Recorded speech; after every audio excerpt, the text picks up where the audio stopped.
but like weird shit. Oh, I hate you. Frank's trying to talk me into watching Stranger Things. Maybe. Yeah. All of a sudden, I see the "We're live" come up, and I'm like, "Ah, you're an ass." In the middle of my sentence, I accidentally hit the button. I know you'll never believe me, but it was an I accident. will never believe that. All right, Alex Jones, the weird cup thing. He's got to pay, and he drops Clinton's name during a Epstein question. Very odd. Yeah, we'll talk about all that. Kim K and Pete D. Splitsy. Splitsville, USA. Kevin Spacey's got to pay up for what he did. The most heavily tattooed hoo-ha in the world, Frank. I know you've been often wondered who has it. I have the name. We can share that information with you today. Can't wait. DC is trying to be like Marvel yet again. We'll talk about the best touring band in the last 40 years. And we got a bunch of other topics. Who that is. Well, we'll see. I have a good guess.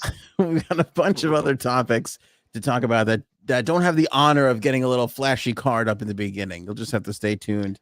Are you slacking on the cards? Well, because I feel like we got Bird is supposed to join us to talk about being in a throuple. Where's her card? All that entails. Well, when she comes on, we'll give her a card. Well, everybody will get a card. I think she deserves an intro card. We'll wait. She's coming up in a little bit. We got to start.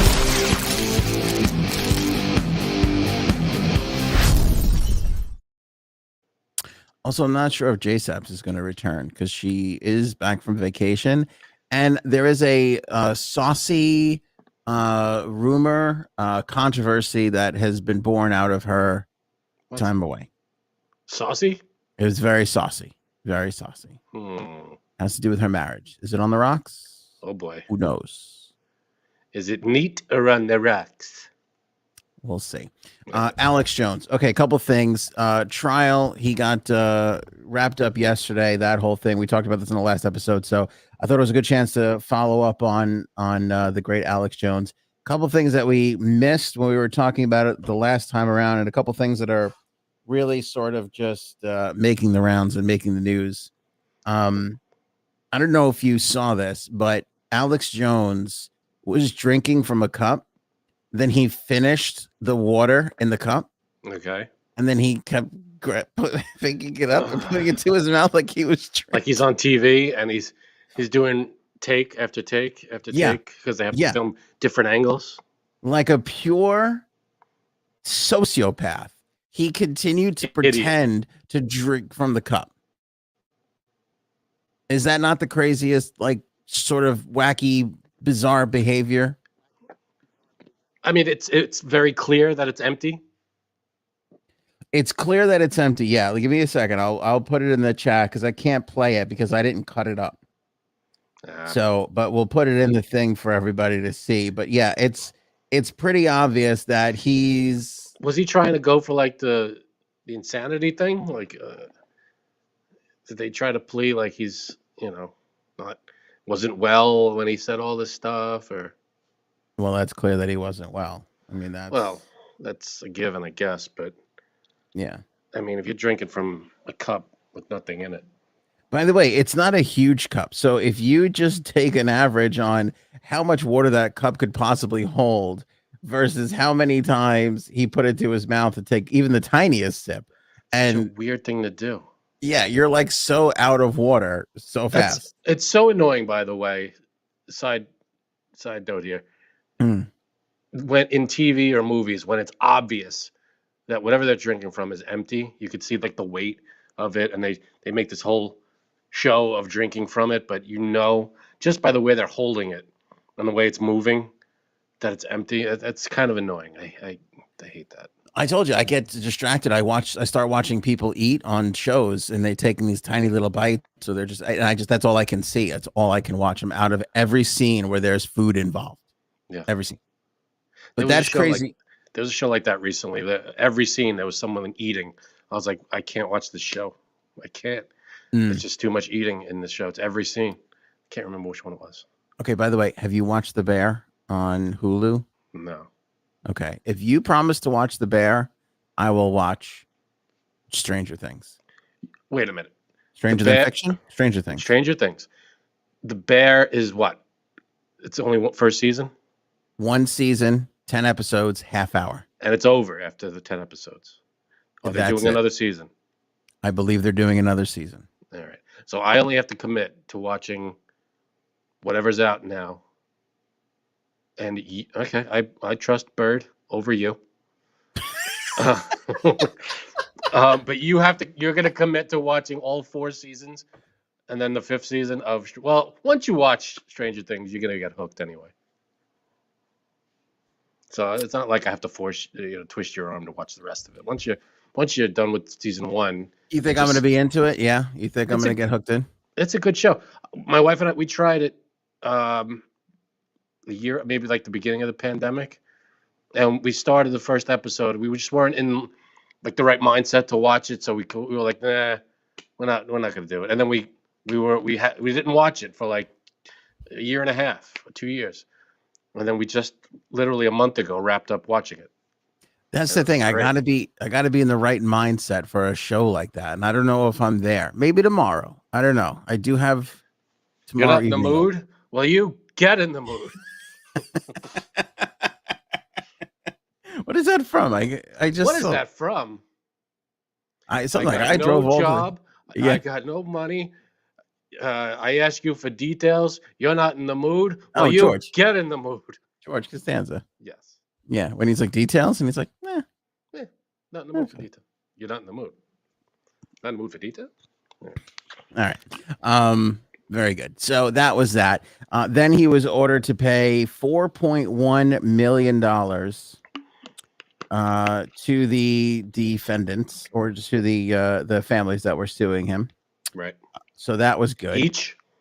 No, in total, which I thought because how it works is then there's like questions, and it's like, okay, in regard to question 1A, he had to pay $15,000. Oh, Question to 2B, he had to pay $500 million.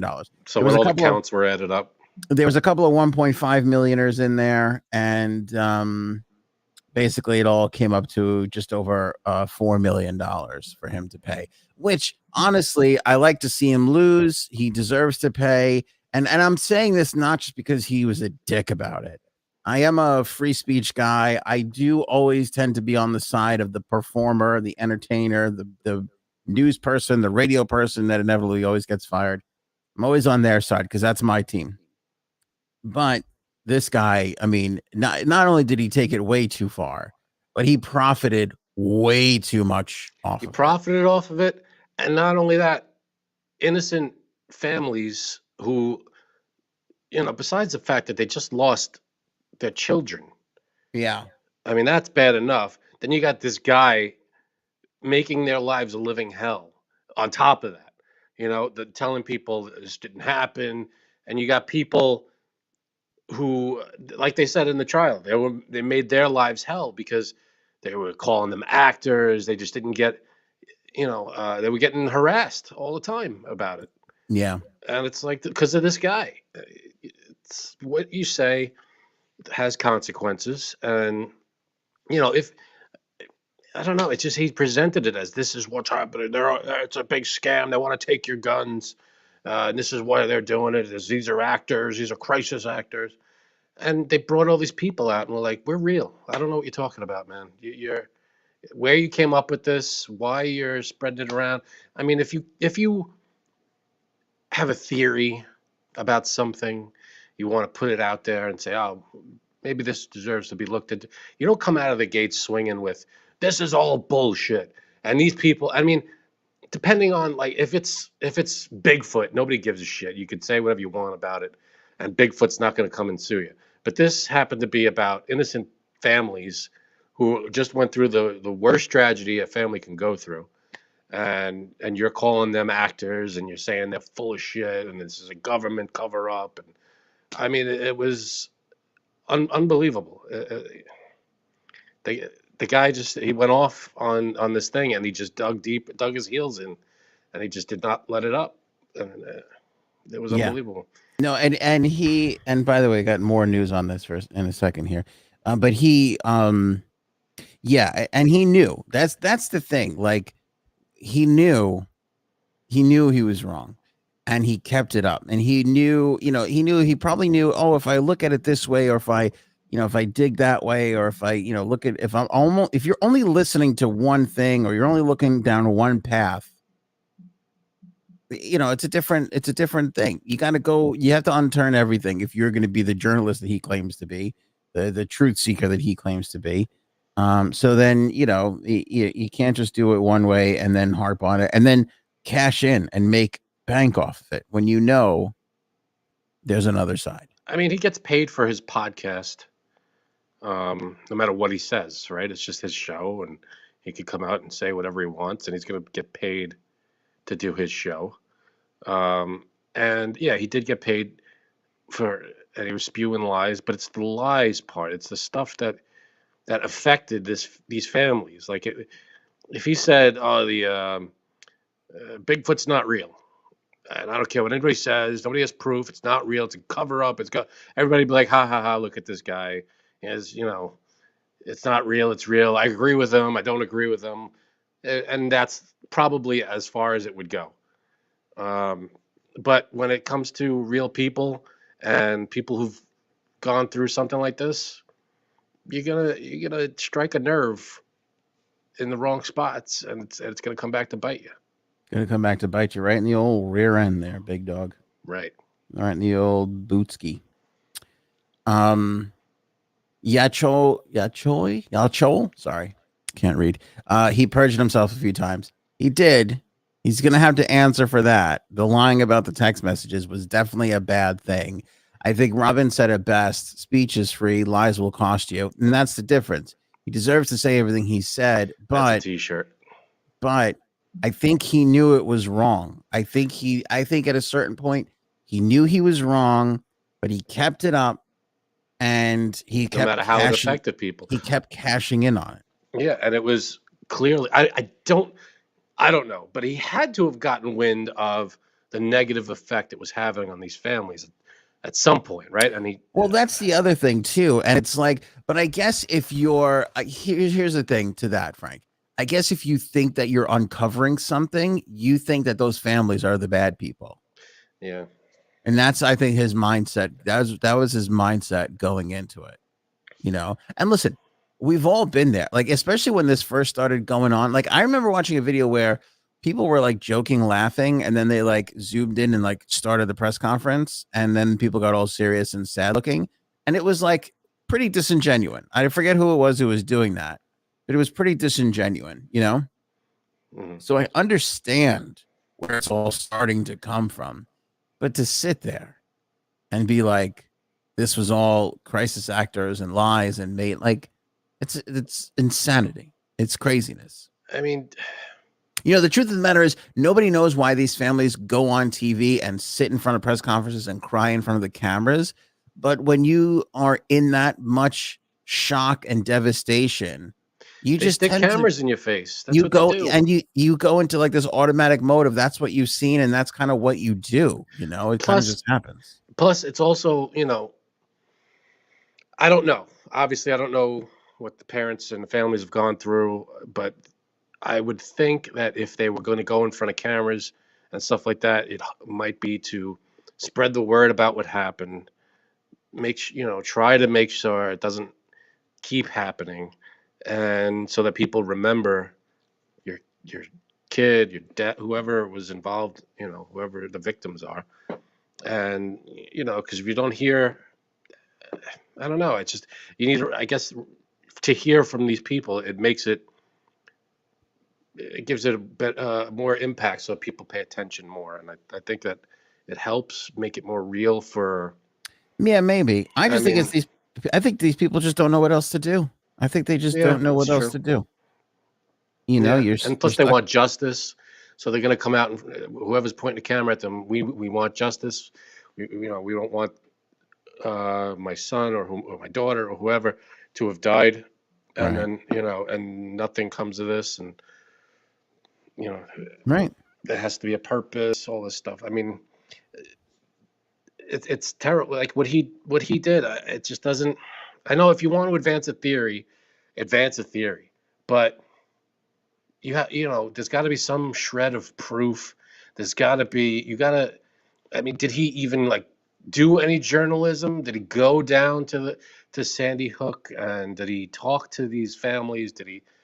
Or is he just going out there going, "Oh, this is all bullshit. Don't believe him."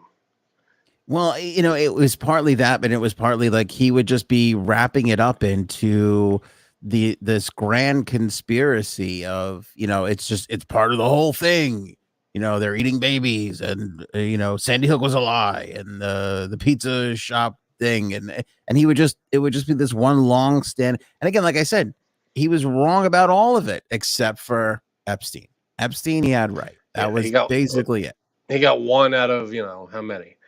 And again, he would say the government's running a child pornography ring or this or a pedophilia ring and all that. And it's like, well, the jury is still out on that because we know Epstein was, but we still don't have what those ties were of Epstein to not only our government, but other governments as well.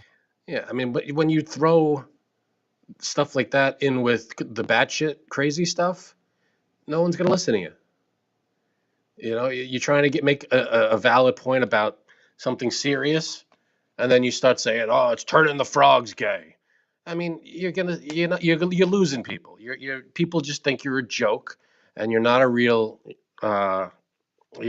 journalist, which he's not. But that's what happens. You want to make a real valid point. Let's say he was, because he was right about Epstein. If he would have ran with that and stayed away from the crazy batshit stuff, he may have been more credible. Well, I think that's where the problem became, is when he scored on Epstein. Then it was like, well, when you get one, exactly. You hang your hat on one thing, but you have to account for all the crazy batshit crazy stuff he said too. I mean, it's well, he is now. So okay. So it was $4 million for the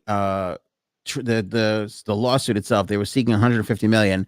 Then there was the issue of punitive damages, and the word came down on that, and he has to pay $45 million in punitive damages. Big hunk of change. Yep. That'll put a dent. Yep. Does he have that much? Now? $45 million. I'm sure he has that much. Well, supposedly he claimed like bankruptcy, or he tried to do bankruptcy or something, or say InfoWars wasn't worth that much or something. I don't know. He's doing everything he can. The thing is, the guy is just, I hate to say, the guy's got a mental issue. He's fucking sick in the head is what the problem is too. Is it that, or did he strike onto something that people watch and he just ran with it? Rev Debbie Miller, the Hunter, he was early on the Hunter Biden stuff too. Yeah, he was early on the Hunter Biden stuff as well. I gotta give him that credit too. He was very early on Hunter Biden. I feel like the Post was the first one there, but he was all over that. I mean, that's right in his wheelhouse. So, he was all over that too. So give him credit for that. I'm sorry, Frank. What did you say? What was your point there? I don't know. Something. Okay. All right. The last thing too, he did, again, is he sorry about all this stuff? I mean, I think he's going to be. Oh, my point was is he crazy, or did he hit on a method of attention grabbing that got people to watch him, and then he ran with it? The yelling and screaming, the crazy whacked out theories. I mean, is he doing that? Is that his on-air persona because he wants to get ratings? I think it's both. I think it's a little bit of both. And I think when you're a little unstable to begin with and you're getting all this tension, you can't handle it. And it just feeds into that monster a bit more. Because I mean, when you watch it, I've seen that guy just start crying hysterical in a rant. I saw him one time just losing his shit over, he was saying something about Hillary wanting to eat your children and some fucking crazy. And look, I mean, you can go back on this show. I've said plenty of awful things about that woman. I do not think she is a nice person whatsoever. I think there's a lot of creepy shit behind the Clintons. I don't think they're sitting there eating babies. As fucked up as they are, I don't think they're sitting there eating babies. And I've never been brought to tears screaming about it. You have to have a mental instability to do that. I'm sorry. You just do. I think he's being a crisis actor. I think he gets himself revved up so much and crazed up so much that he he gets these emotions, like he forces these emotions out. So Yeah, great question. Is it possible he really believes it? I think he really does. I think he really, really believes it. And what's interesting about the Sandy Hook situation is, I don't know if he really understood or realized that it was a real thing until these families started fighting back. And when you look at it like that, of he would just pounced on these poor people for years and years and years. And then finally, after a while, something happened to these families where they were like, enough time had passed or whatever it was, where they were kind of like, wait a second, this has gotten out of control. And yeah, they started fighting back. And that's really the first time in his career he's ever had any sort of real pushback. yeah, because what happens, I think, after a while of getting ridiculed and harassed, I think these families just went through and saw the root of it. He was at the core of it. Right. They got all these people coming out of nowhere, abusing and harassing them, and they just dig a little deep and go, oh, where is this coming from? Where is this coming from? Oh, I see. This Harassing and his assing. I just want to be, let everybody know his we're assing and harassing, there. right? Yeah. Exactly. So it came from his assing, and that's why they were harassed. Got it. And so they got to the core of it, and this is where we are. This is where we are. We're at the core of his assing. All right, but he didn't go out without a little bit of a bang, because the prosecutor in this case, he was really, really good. This is like a 20-second clip from yesterday, I believe, and I'll play it for you. They bring up Epstein, and the lawyer does, and Alex Jones doesn't miss a beat to talk about and drop the name of the Clintons. Even within the past couple months, is your allegation that government officials are aiding in pedophilia, child trafficking, and the grooming of children, right? You mean like what Jeffrey Epstein did with the Clintons?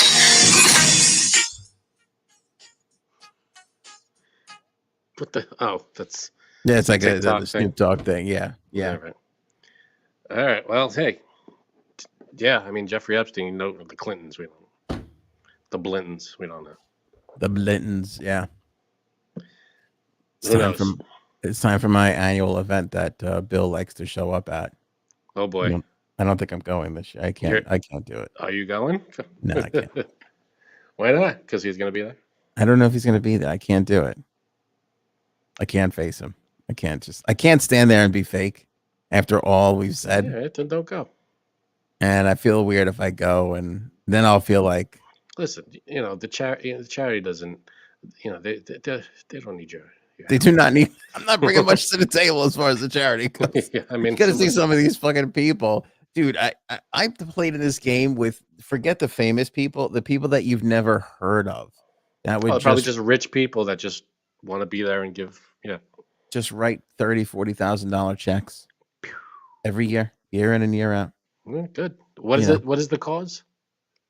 It's four great causes. It's like a hospice, child development thing. It's like 4 good, really, really wonderful causes. Okay. But to be fair, I do have something else. I probably could cancel it. No, I can. I'm not going to cancel it, but I probably could if I really want it. Like, I could be a dick about it and get out of it and go to this thing. I just don't. So you're gonna screw over, the charity. Good. That's good. Good for you. Yeah, that's what I was saying before. You were like, I was like, oh, the charity, they don't need extra help or anything. I mean, oh no, I thought you were putting me down, which you were right to do. I am. Okay. It's more of you're not gonna go, like, forget the charity. You can go and support the charity is what I'm saying. You don't have to be there for Bill Clinton. It was so funny. The first year I got invited to play, they were like, oh, and here's like the donation information for the station. Like, they weren't expecting it from me.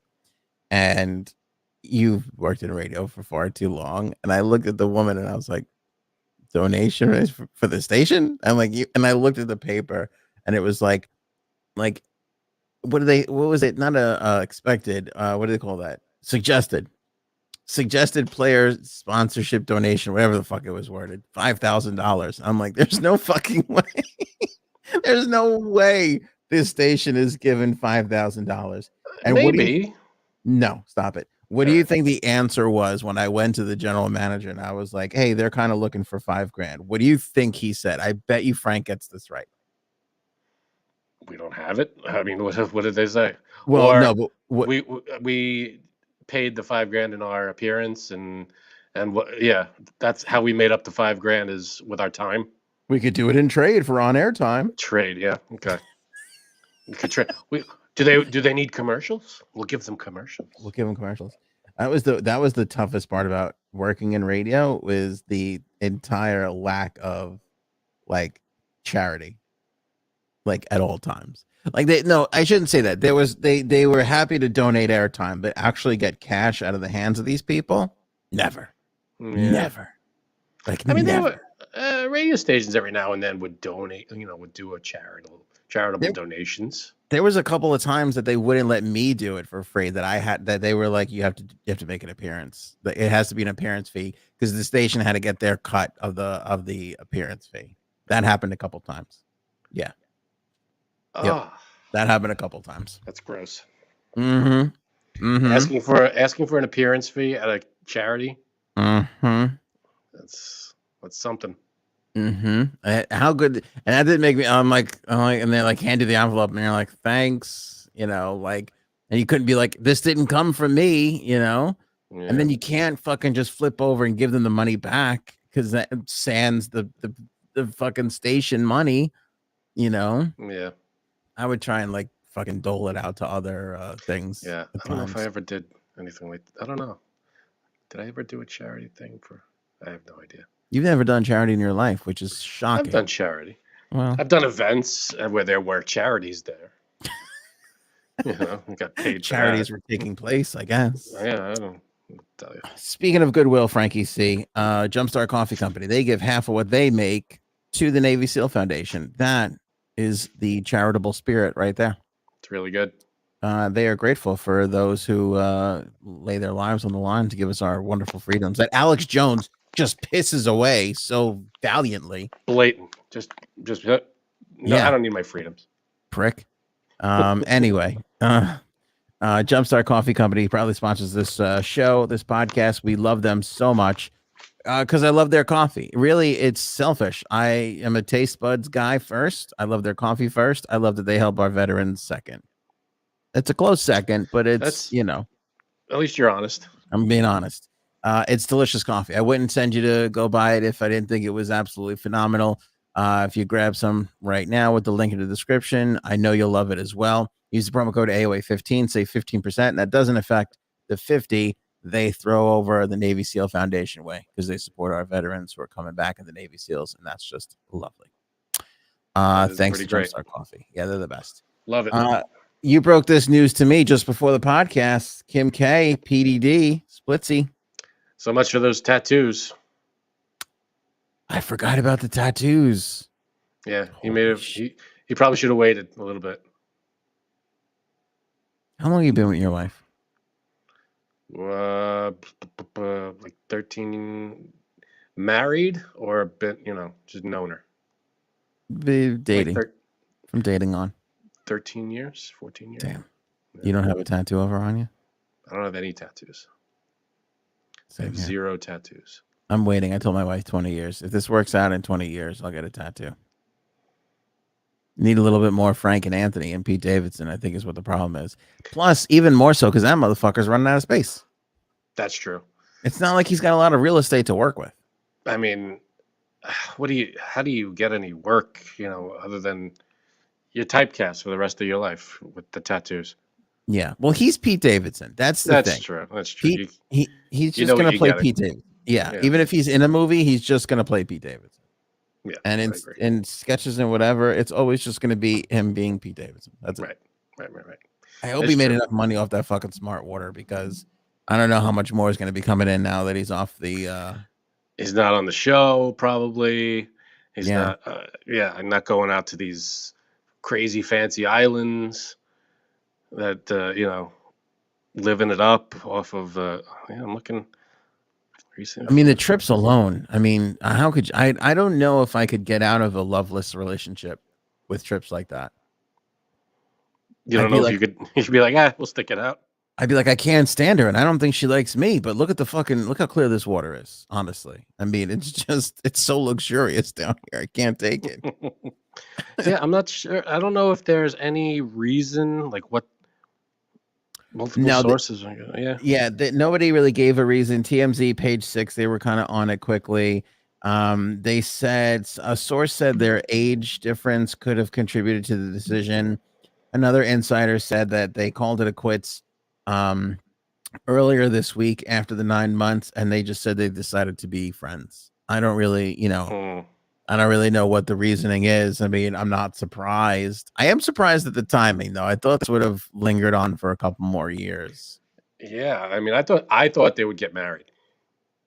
Oh, you think so?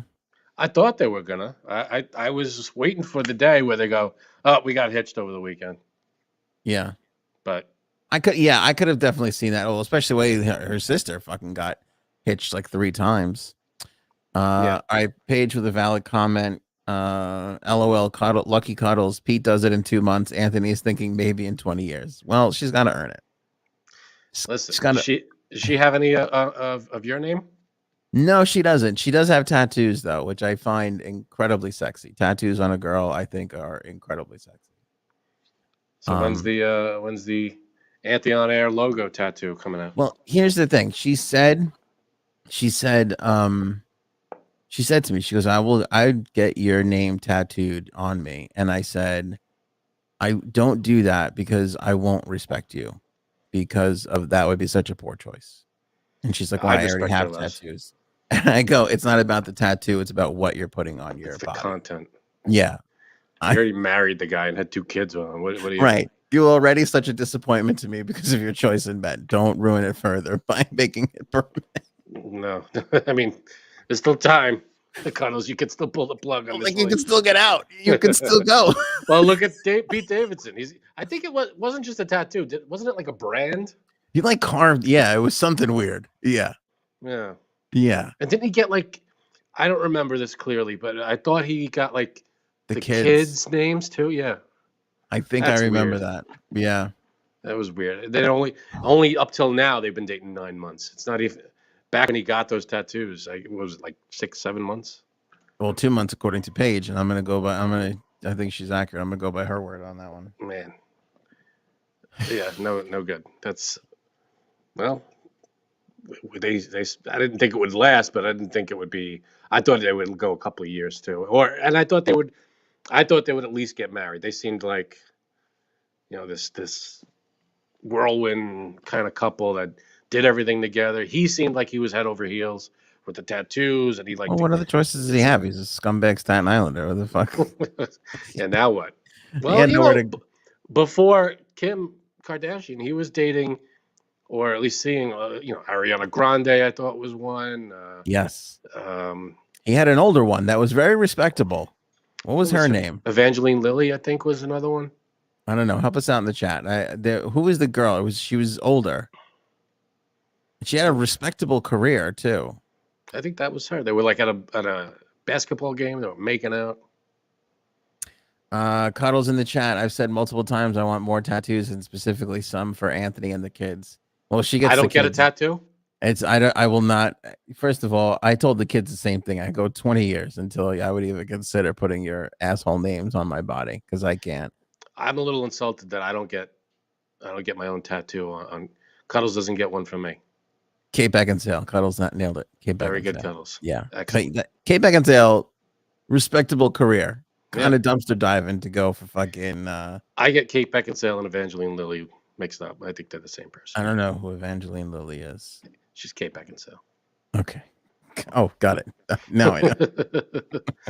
She was in like the Lord of the Rings Hobbit movie. She was in a couple other things. That would explain why I don't know who she is. There it goes. She was famous before those. What is fucking Pete Davidson gonna do now, though? He's gonna go back to Saturday Night Live. Right? Could you imagine? New season coming up. Go from a lot of people jump ship. He'd probably be a draw. I could see him definitely coming back for like, especially like the first episode. Or he gets his own spin-off reality show. Yeah, maybe. You But know? I mean, look, do you think for Kim it was just like, I know this will fucking piss Kanye off, and I'll get some dick, and then it'll be a couple months, and we'll have some fun, and then we'll move on. Yeah. Wonder who called it quits. See, that's probably her. I would imagine it was her. He It was seems the very committed. first mutual breakup in the history of relationships. It had to be her. You think it was him? That Wasn't fucking him. guy would sleep on that couch for the rest of his life. He was all in on that relationship. Yeah. There's no way. What was that skit where he plays some character on SNL where they're like, all right, you got to leave or you're fired. And he's like, okay. He just keeps saying okay over and over again. He's like the dumb kid that won't leave. Oh, That was one of the characters he played. Like, that's fucking him in real life. You think he moves back into his house in Staten Island? 100%. His mom's house? I'm pretty sure that's where he was living before he started going out to the West Coast. Do you think he built up, like, being with Kim Kardashian, do you think that helped his bank? Like, did he make a lot of money while he was with her? Yeah. Oh yeah. We got Right? that smart water endorsement. Yeah, because that mom, she can't help herself. You think Pete Davidson could have got a smart water endorsement? That was fucking Kris Kardashian or whatever her name is. I think it's But probably. Yeah, no, that's true. But you think he's set? He's not Kardashian set, but he's no. He's probably in the millions, I'm sure. Honestly, I would say less than 10. Yeah. All right. You know, I don't think he's like, crazy out there. Yeah. Maybe. You think he could do a movie and other? Who the hell knows? He could do. Be a bum. I mean, literally, he owns no property. He bought the fucking Staten Island ferry. Remember? Oh yeah. What the hell happened with that? Weren't they going to turn that into something? Yeah, who knows? By the way, we're gonna look back at this. Remember the 3 months after 9/11 when things were just like so kind of weird and like bizarre. Yeah, everybody was just kind of like still in shock. Yeah, that the 6 months, these last 6 months coming out of the pandemic is exactly that. Like people were like, "Oh, he bought the thing, and let's help him." Now, now people are probably like, "What? Fucking ferry? What are you talking about? Like what the crazy shit are you?" What the hell did they do with that? I mean, they salvage it and no, they were gonna make a comedy club out of it, but they got to park it somewhere, and they were looking for a place to park it. And then I think somebody on Long Island was like, "Oh, we'll give you the port," and then somebody in Staten Island was like, "No, you can park it here." But then who the fuck's gonna go to a club on Staten Island? I mean, who the hell? You gotta park at Brooklyn or Manhattan. I could tell you like twice I went out in Staten Island, and I believe both times I was working. I think it was because I think once I was working with Joe Causey. Yeah, because he's a god out there in Staten Island with that whole Italian community. Which is weird because he calls himself Brooklyn's own. Yeah. I think he lives in Staten Island, that lying son of a bitch. Oh, you bastard. I'm not sure. He might. He was very connected over there. They fucking loved him. We went to some club, and I swear to God, the guy didn't fucking sit down for 2 minutes the whole entire time. It was the same thing when he went to Howard Beach. Remember Howard Beach was having like a Columbus Day parade for like a year or two in a row? He would be the grand marshal every time. He came one year, and I was like, that fucking guy did not stop signing autographs the whole fucking time. That's the way to do it. I mean, you want fans. You got to be nice to you want to be you got to be nice to your fans, man. Once you're a dick, people remember that shit. He was a good guy. Very good guy. Good. What were we talking about? Oh. When are we bringing Bird on? I'm ready for Bird. When Bird's ready. All right. Bird's take your time, Bird. Ball's in your court. Yeah. Now, Jay Sams just texted me, I'm still on vacation, and that's a lie. I know she's back in New York. Yeah. And that's not the only lie I think we've caught her in. There'll probably be more. Oh, I'm sure. Yeah. She's at home right now. Just tired from vacation. Didn't unpack yet. Yeah. She's like, fuck that. She's watching. Oh, yeah. I'm sure she's watching. She hasn't popped up in the chat yet. you waving to her? Yeah, she won't be able to resist. If she's in the chat or if she's watching, she won't be able to resist the chat. It's too alluring. Say something shitty about Trump. You get the here we go. Liberal pussy. Kevin Spacey. This is weird. Let's talk about this as we transition into throuple talk. Okay. Kevin Spacey has to pay $30 million, right? That's the headline. Right. Before you get all excited, you're like, oh, that son of a bitch went and molested all the men and shit. Right. He deserves it. Yep. He's got to pay $30 million to the production company behind House of Cards. So it's not even to the victims. This isn't that. Which is funny because all the articles, I mean, that's why I clicked it. I was like, oh, he lost this, because I think one of them got thrown out, I think. I think the original one was thrown out, the one here in America, but he had accusations, I think in Italy or Europe, it's Europe somewhere, where there was like 3 or 4 men who came forward or something. Right. That, I think, is still taking place. I think the one here in America, that may have been thrown out. Right. But it's funny, though, because I look, don't sue me. Allegedly, motherfucker's guilty as fuck. I don't know what it is about his face. It just feels like he definitely did it, but that's just a feeling. I don't know. Allegedly, don't sue me. Allegedly, but anyway, he's got to pay $30 million. This is what I find is weird. Even though I think he's guilty as fuck, $30 million to the entertainment company, the production company that put together the House of Cards show for Netflix, because he breached his contract by allegedly sexually harassing young crew members. Now, call me crazy here, but don't you have to be proven guilty of these things before you can sue somebody for a breach of contract? Like, no, so they just by being accused, it doesn't mean you did it, even though we all kind of probably. But yeah, he probably did it. But we can't say for sure because legally you can't say for sure. So I don't know who this judge is. Maybe this seems crazy. But yeah, you have to. That has to be proven? Yeah, right. You have to. Yeah, I'm sure. It got taken to an arbitrator, and he was like, "Yeah, he materially breached his contract as an actor and a producer on the show because he allegedly harassed young crew members in a pattern of sexually predatory behavior." That's what the judge said. So the judge said you have to pay. This is it. Proven, done. Yeah, it went to arbitration. The arbiter said it. Yeah. Isn't that weird? I'm like, that's kind of weird. I mean, that's wrong. And I hate situations, but who knows? I hate situations where the person's wrong and you got to be like, fuck.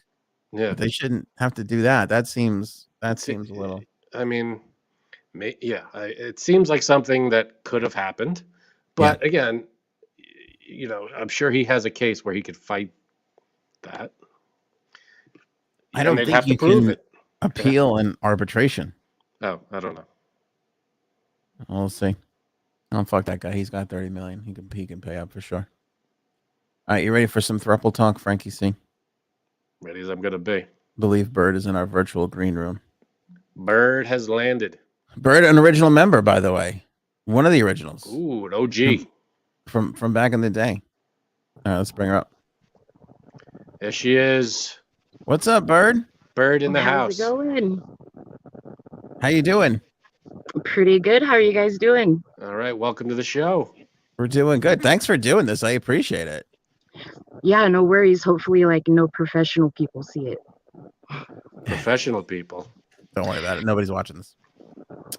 All right, so this came about because we were talking about, I forget what, swingers or a throuple or whatever it was. And then Frank and I, the less adventurous of people in general, we can't really foresee ourselves in that kind of a thing. And that's what we were talking about. And then I think, Bird, you started burning up in the comments. People were like reacting to what you were saying because you said that you were in a throuple at one point. Yeah. Okay. So go ahead, Frank. You look like you were about to fire off a question. So, yeah, what we are, as people who don't know what that's like, Pussies. we're very but about being in a throuple. we are curious to what that entails, how it works. Well, let me set the table. Let's lay some ground rule questions here. Yeah. How long were you in this throuple for? It lasted about a year. A year. That's pretty good. Mhm. Okay. And how did it come about? Was this okay? Because this is the question. I don't know how this happens. Do you join a couple? Does somebody join your relationship? Do three So I people was randomly meet one night in a club and decide this is working? Let's keep this going. I was already in a marriage, and we actually introduced a third into the marriage. Into a marriage. Yes. That's a bigger deal than just a relationship, Frank. I don't know if you knew that. That's more of a commitment, I think. Okay, so how long were you married for? Oh, we were married for about a decade or so by that point. So that's Okay, like 100 years in real people time. That's a long time. And you Okay. both decided this is something we want to explore. This is something Yeah, we're interested in. We talked for, I would say, a good 5 or 6 years before we actually did anything about it. It was a very long discussion first. Okay. I've been talking to Cuddles for about 5 years about going on a diet. So I think any day now it's going to start, which is exciting. It'll click in. It'll click Yeah. in. You'll build up the nerve to introduce that salad All right. So you to the so you were relationship. married to a guy? Yes, Okay. And did you introduce a guy or a girl? a female. A female. Okay. Mhm. So he won the argument? I mean, I did. I they- think. Okay. All right. Got worked it. out here. I'm bisexual, and so I think it kind of came up more like I have some needs that aren't being fulfilled by a man, and so again, after about 5 or 6 years of talking about boundaries and making sure everyone was comfortable, he agreed to let me, have the other half of what I want. This is fascinating, Frank. This is the word that always comes up that I can't wrap my head around. Comfortable. Seems like everybody in these situations is making sure everybody's comfortable, and I can't imagine being comfortable.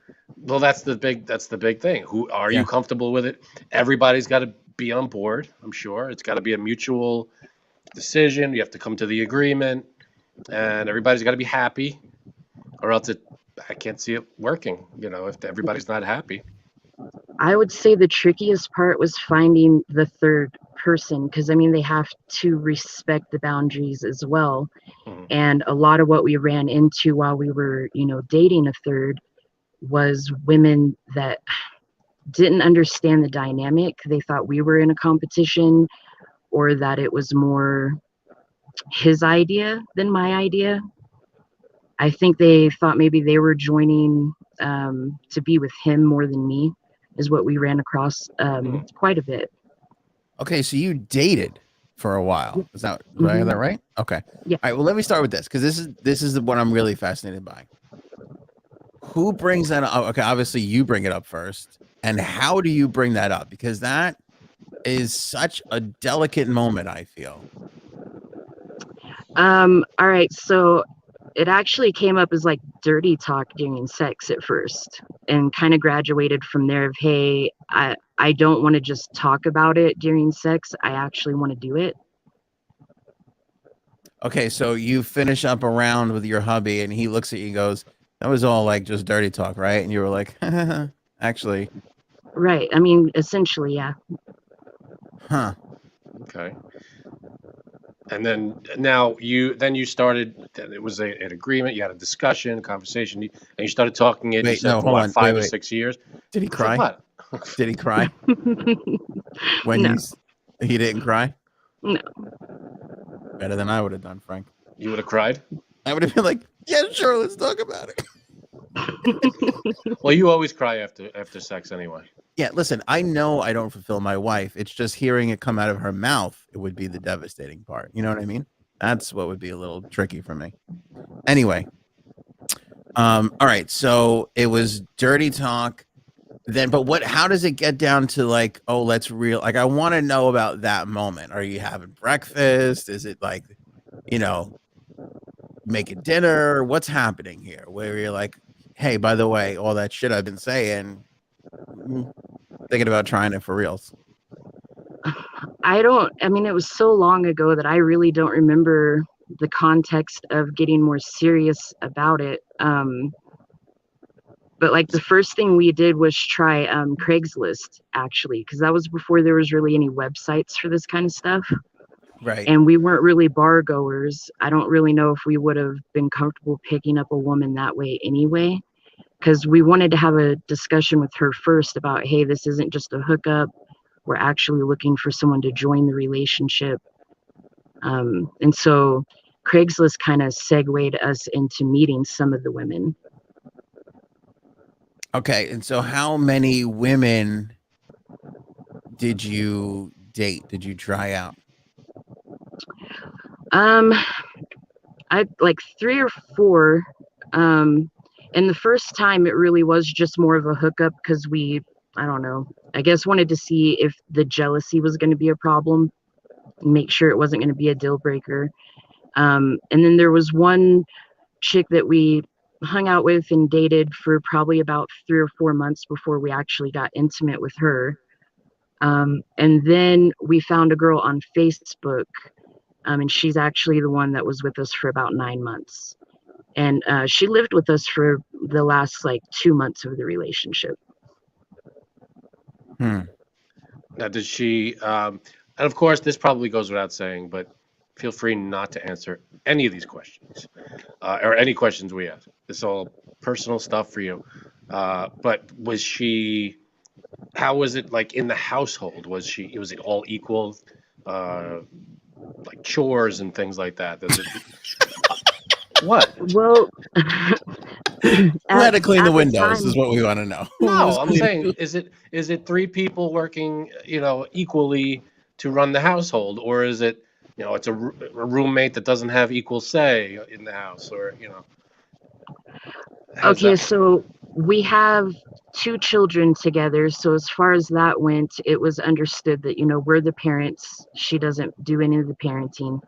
Obviously, she was allowed to, have boundaries and tell the kids no. But if there was ever any issues, she would come to us. And at the time, me and my husband both were working. So she kind of just stayed home and took care of the house for us.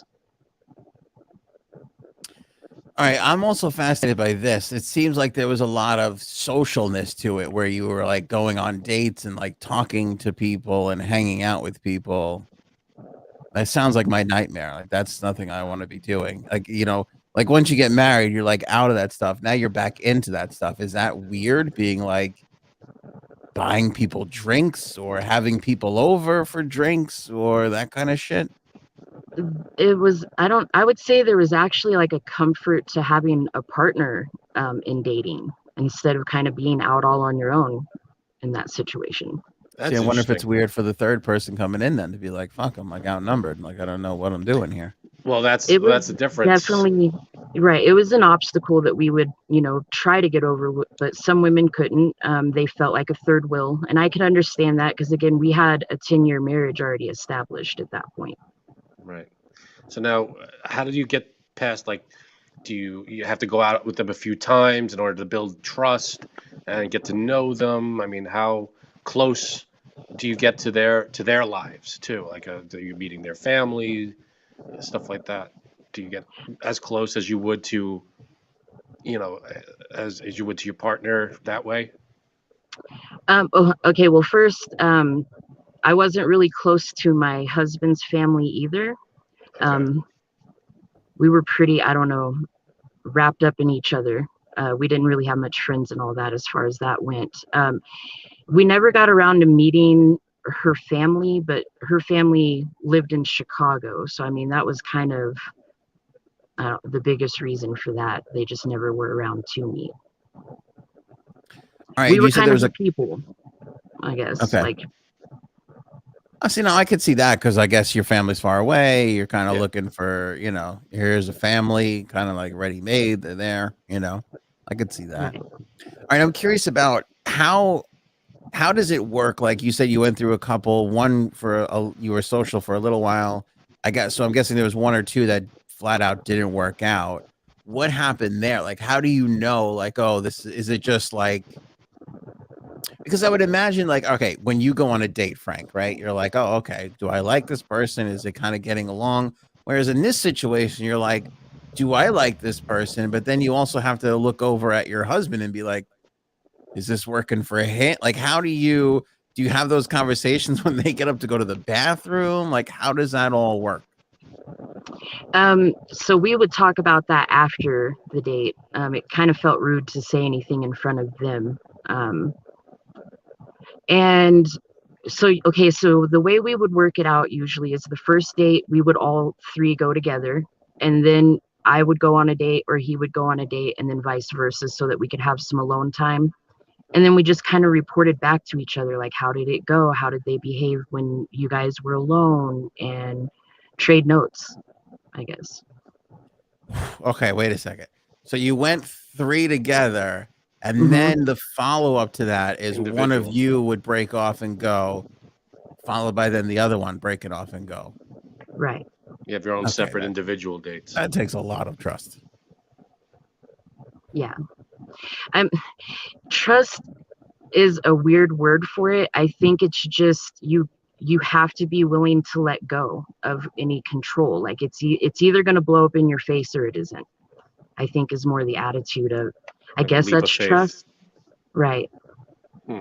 Like it's adventurous. It's going out there, and it's like dating before Anthony and I were married. It's just like dating. You go out there and you put yourself out there, and you hope the other person. I feel like an old person. Remember dating kids back before you were just swiping? We used to actually go out on dates. Go out and talk to people and I'm serious. You put yourself out there, and that's what you'd have to do in this situation. It would just be, you would have to discuss it with your husband and say, all right, yes or no, do you like her, do you not like her?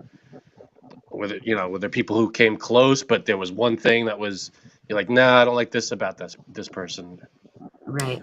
But it's true, though. We put ourselves out there a lot more in the past than you do now, where you just present your best self on, a couple of pictures on a dating app. And then, you still have to go out and do it eventually. But it wasn't like back in the day where you were just out there to begin with. You never had that little, a little bit of technology to help you get through that kind of stuff.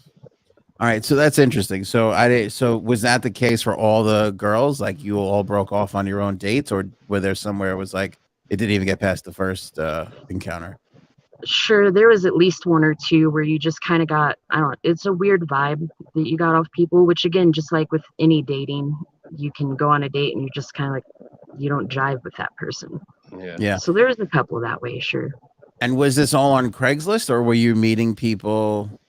Oh, you said through Facebook. It was the last one.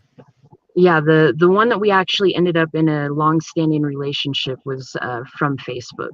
But at one point we were on a website. I don't know if I'm allowed to say names. We were on a website that was actually, tailored for this. It wasn't J-Date. Joining a couple. It wasn't Christian Mingle. Yeah, that was it. No, I'm just kidding. Okay. Farmers only. All right. And so is that like any other time where, okay, so like my wife can attest to this, like I'm one of those people where I am going to really make sure that the girl wants to be here and in this situation and likes to be like, so I can't imagine, like, how do you broach that, especially like over Facebook? Like, oh, hey, do you put it out there? Like, we're a couple looking and is anybody available? Or is it more like you three hung out as friends at first? Anytime that we actually hung out with somebody, they knew from the get-go, like as soon as we met up, what the intention was. It was never just hang out as friends and then go from there. It was always, let's go on a date. Just putting cards on the table. This is what it is. Mm-hmm. So how does that conversation start over Facebook with this person? I had actually reached out to her and we were being friendly and whatnot. And I was open and honest. I told her, I like you, but I am married. We're looking for a third. You're open and honest. It's very important to be completely open and honest. What does she say? Because I can imagine that a girl who's looking for another girl is maybe not open to like looking for another girl and guy. I mean, that might not be their first inclination. Yeah, she was hesitant at first. A lot of, are you sure about this? And how is this not going to cause problems? She had a lot of questions, and I just answered them to the best of my ability. And she had to take a leap of faith too. Sure. Yeah, no, There's too much leaping of faith. There's too much leaping for me. There's too much stalking and socializing. I would be I'd be worried that, all right, does she, like, if there was a third girl, a third woman in our relationship, I'd be like, well, does she like my wife more than me? Yeah, I'd be a little. There's that jealousy factor. Because you're insecure, like Right. yeah. Right. Like you cannot be jealous in these situations. You gotta let that go, right? If you're the jealous type, right, this is not for you. Right. Yeah. You both got to be open to it, of course, 100%. And you were both on board. That's great. She was on board. Now, I don't want to rush the conversation, but can you feel comfortable talking about how it ended or why it ended? The long-term one? I was going to ask why it started. Why don't we start she there? Actually, she got addicted to drugs, and with us having our children in the home and everything, it just, we couldn't put up with that, so it ended pretty much for that reason. Right. Goddamn drugs ruin a good thing. How about that, Frank? Yeah, that'll do it. See, kids, say no to drugs. All right, so I want to go back to how it started. Like, so okay, so you approach that subject. Do you guys go out, the three of you, and then you follow it up with those individual dates afterwards? Yeah. And then how does that work? Because again, this seems, I don't know why I need this to be fair in my head, Frank. Like how does this work? Like you and your husband decide and then check with her? Because that kind of seems unfair to me that you guys get to decide first.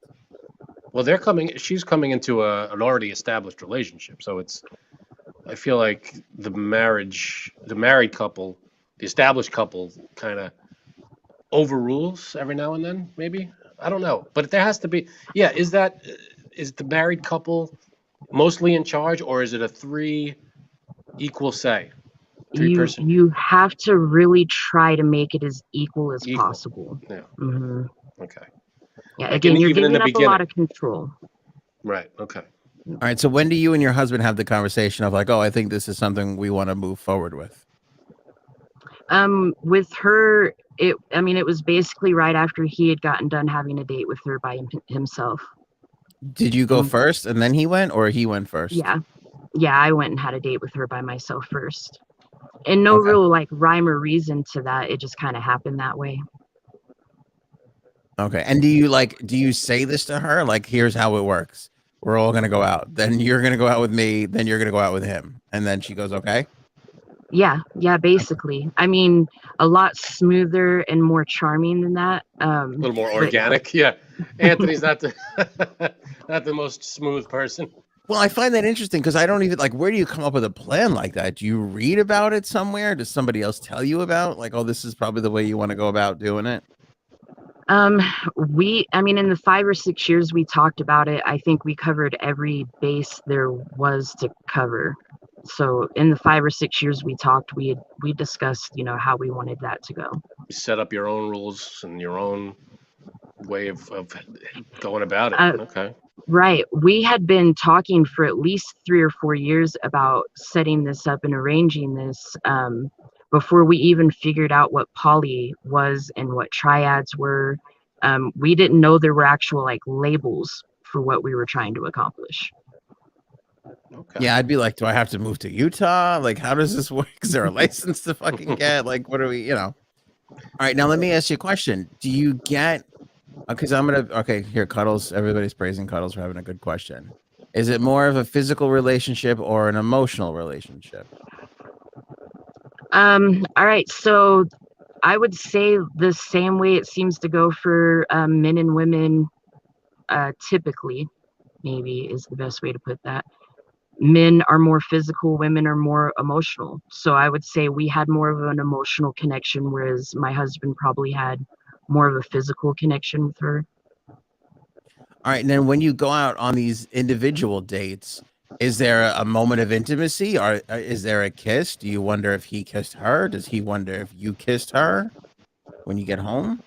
So for us, or at least for me personally, I encouraged him to be intimate with her on their alone date because I didn't want her to feel like a third wheel. You know, it was kind of important that he treated her the same way he treats me. But was that before you went on your date? No, he went on a date with her after me.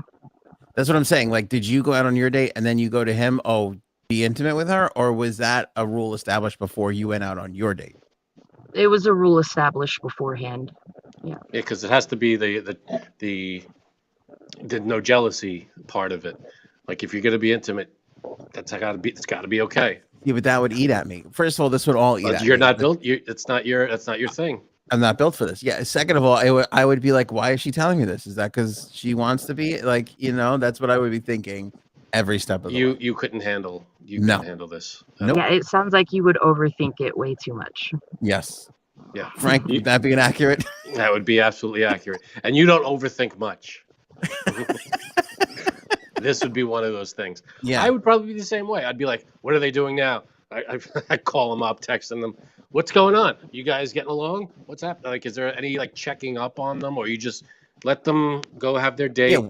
What do you do? Wait till they come back for the story. You're at home streaming a movie, or what are you doing while they're out on a date? Yeah. You just let them do their I thing. stayed home and hung out with the kids. I was kind of the babysitter for the night, but they were my own kids, so I guess not a babysitter. My son says that to me. He's like, Dad, are you going to babysit us when Mom has to go? I'm like, well, that's more accurate. You're more the babysitter than. All right. Anyway, you brought up a good question. Now, what do you tell the kids? Like, what do you say? Where's Dad? Like, what do you say to them? They never asked where Dad was at when they were out alone. The tricky part was when she moved in and trying to get them to understand, because we weren't really open. The rest of my family and the rest of his family didn't know that we had this arrangement. So we were kind of hiding it from the kids in the house. She was more just a friend that lived with us. But they were so young. Like my youngest was 6 months old at the time, 6 months to a year old. So she didn't ask any questions. And my oldest was about 6. And yeah, we just kind of sold it to her as this is our friend and she lives with us. Right. Yeah, it's funny. Kids don't question shit like that. Like, it was the same way with the pandemic with my kids. Like, we wear masks now. They're like, oh, okay, we're wearing masks now. And then one day it was like, we're not wearing masks anymore. And they're like, oh, okay. All right, whatever. If it comes back, let me know. It's fine. They just gotta go along with it. All right, interesting. All right, so you guys go out on your dates, and then, like I said, do the two of you and your husband sit down and go, okay, are we gonna move forward with this? What's that conversation like? Yeah.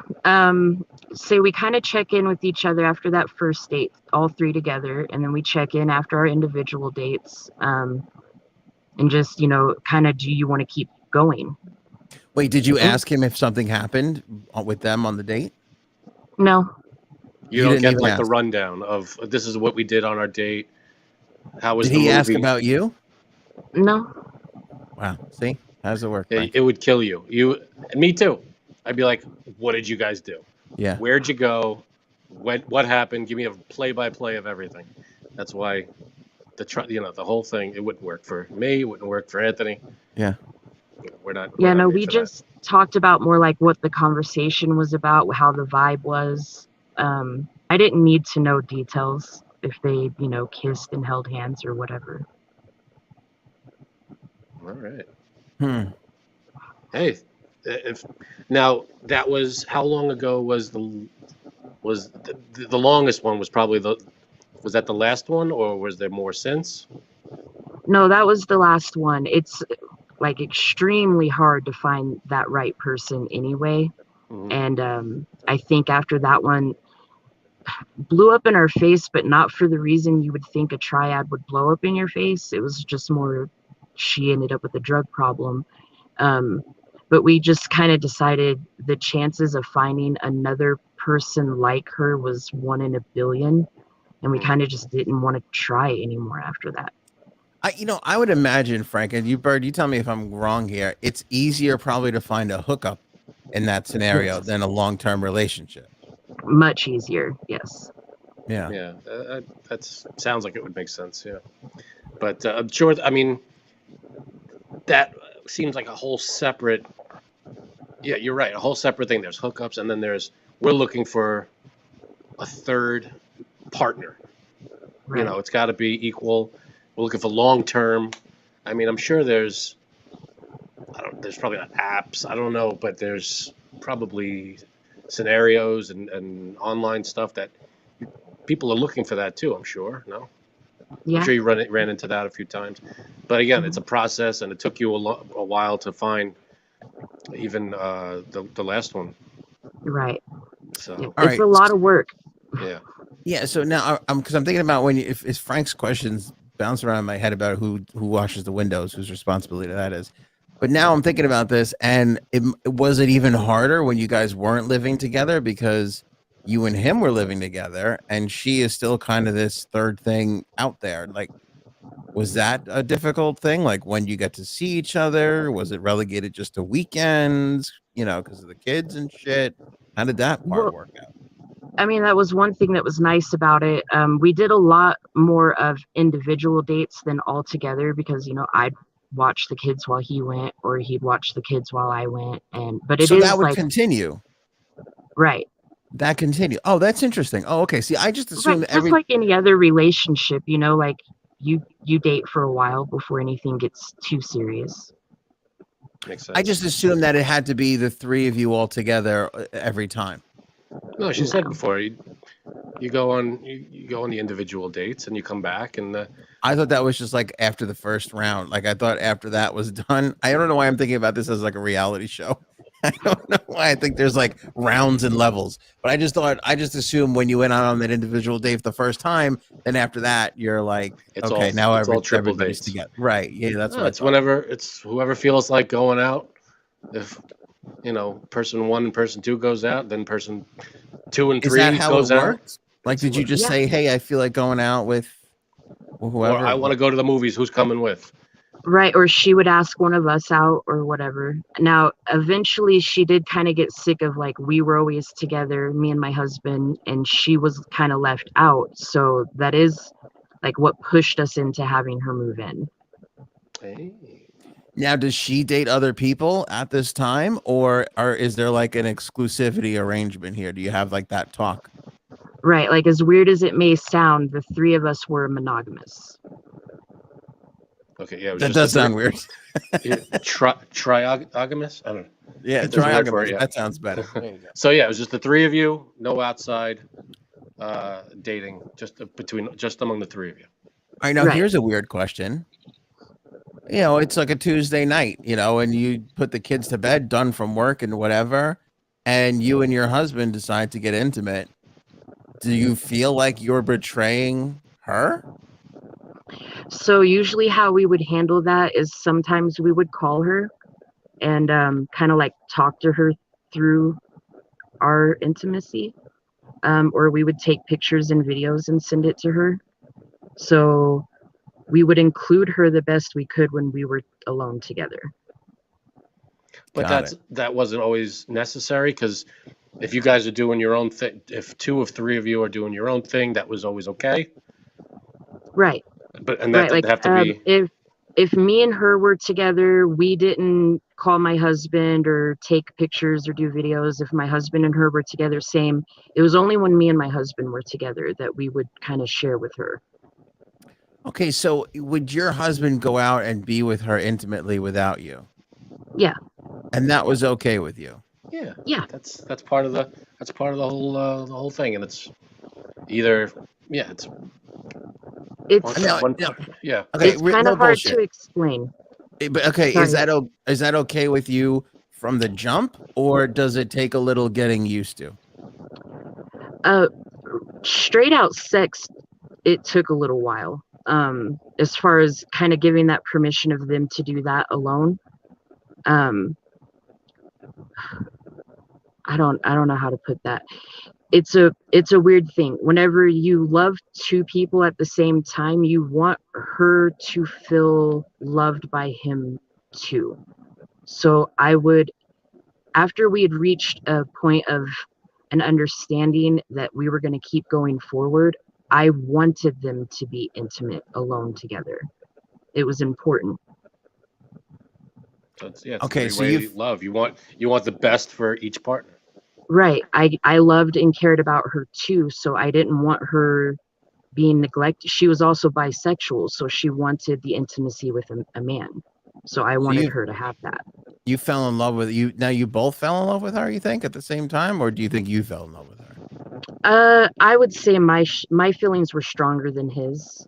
But I mean, he claimed love too after a certain point. All right, now Paul has an interesting question here. What if she got pregnant? Did you guys talk about that?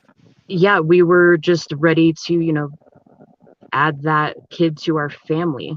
They would have just become siblings to our kids. No, no weird feelings about that either. That would be, you feel good with that. Yeah. Because I mean, pregnancy is part of what can happen, right? So I mean, you accept it with what you're getting yourself into. Tell me about it. Learn that the hard way. Treated the same way as if two people got pregnant. Right. This is just an extension of that, I guess. I don't know. When my wife got pregnant, I screamed at her, "How could this happen? My life." So there was a lot of crying and a lot of emotions in that. So Misfit Mafia in the chat is saying Frank's acting like he knows what's up. I never know what's up.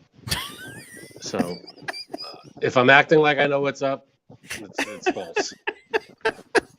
No, I feel like I have a good handle on how you don't have a good handle. You have no handle. No handle.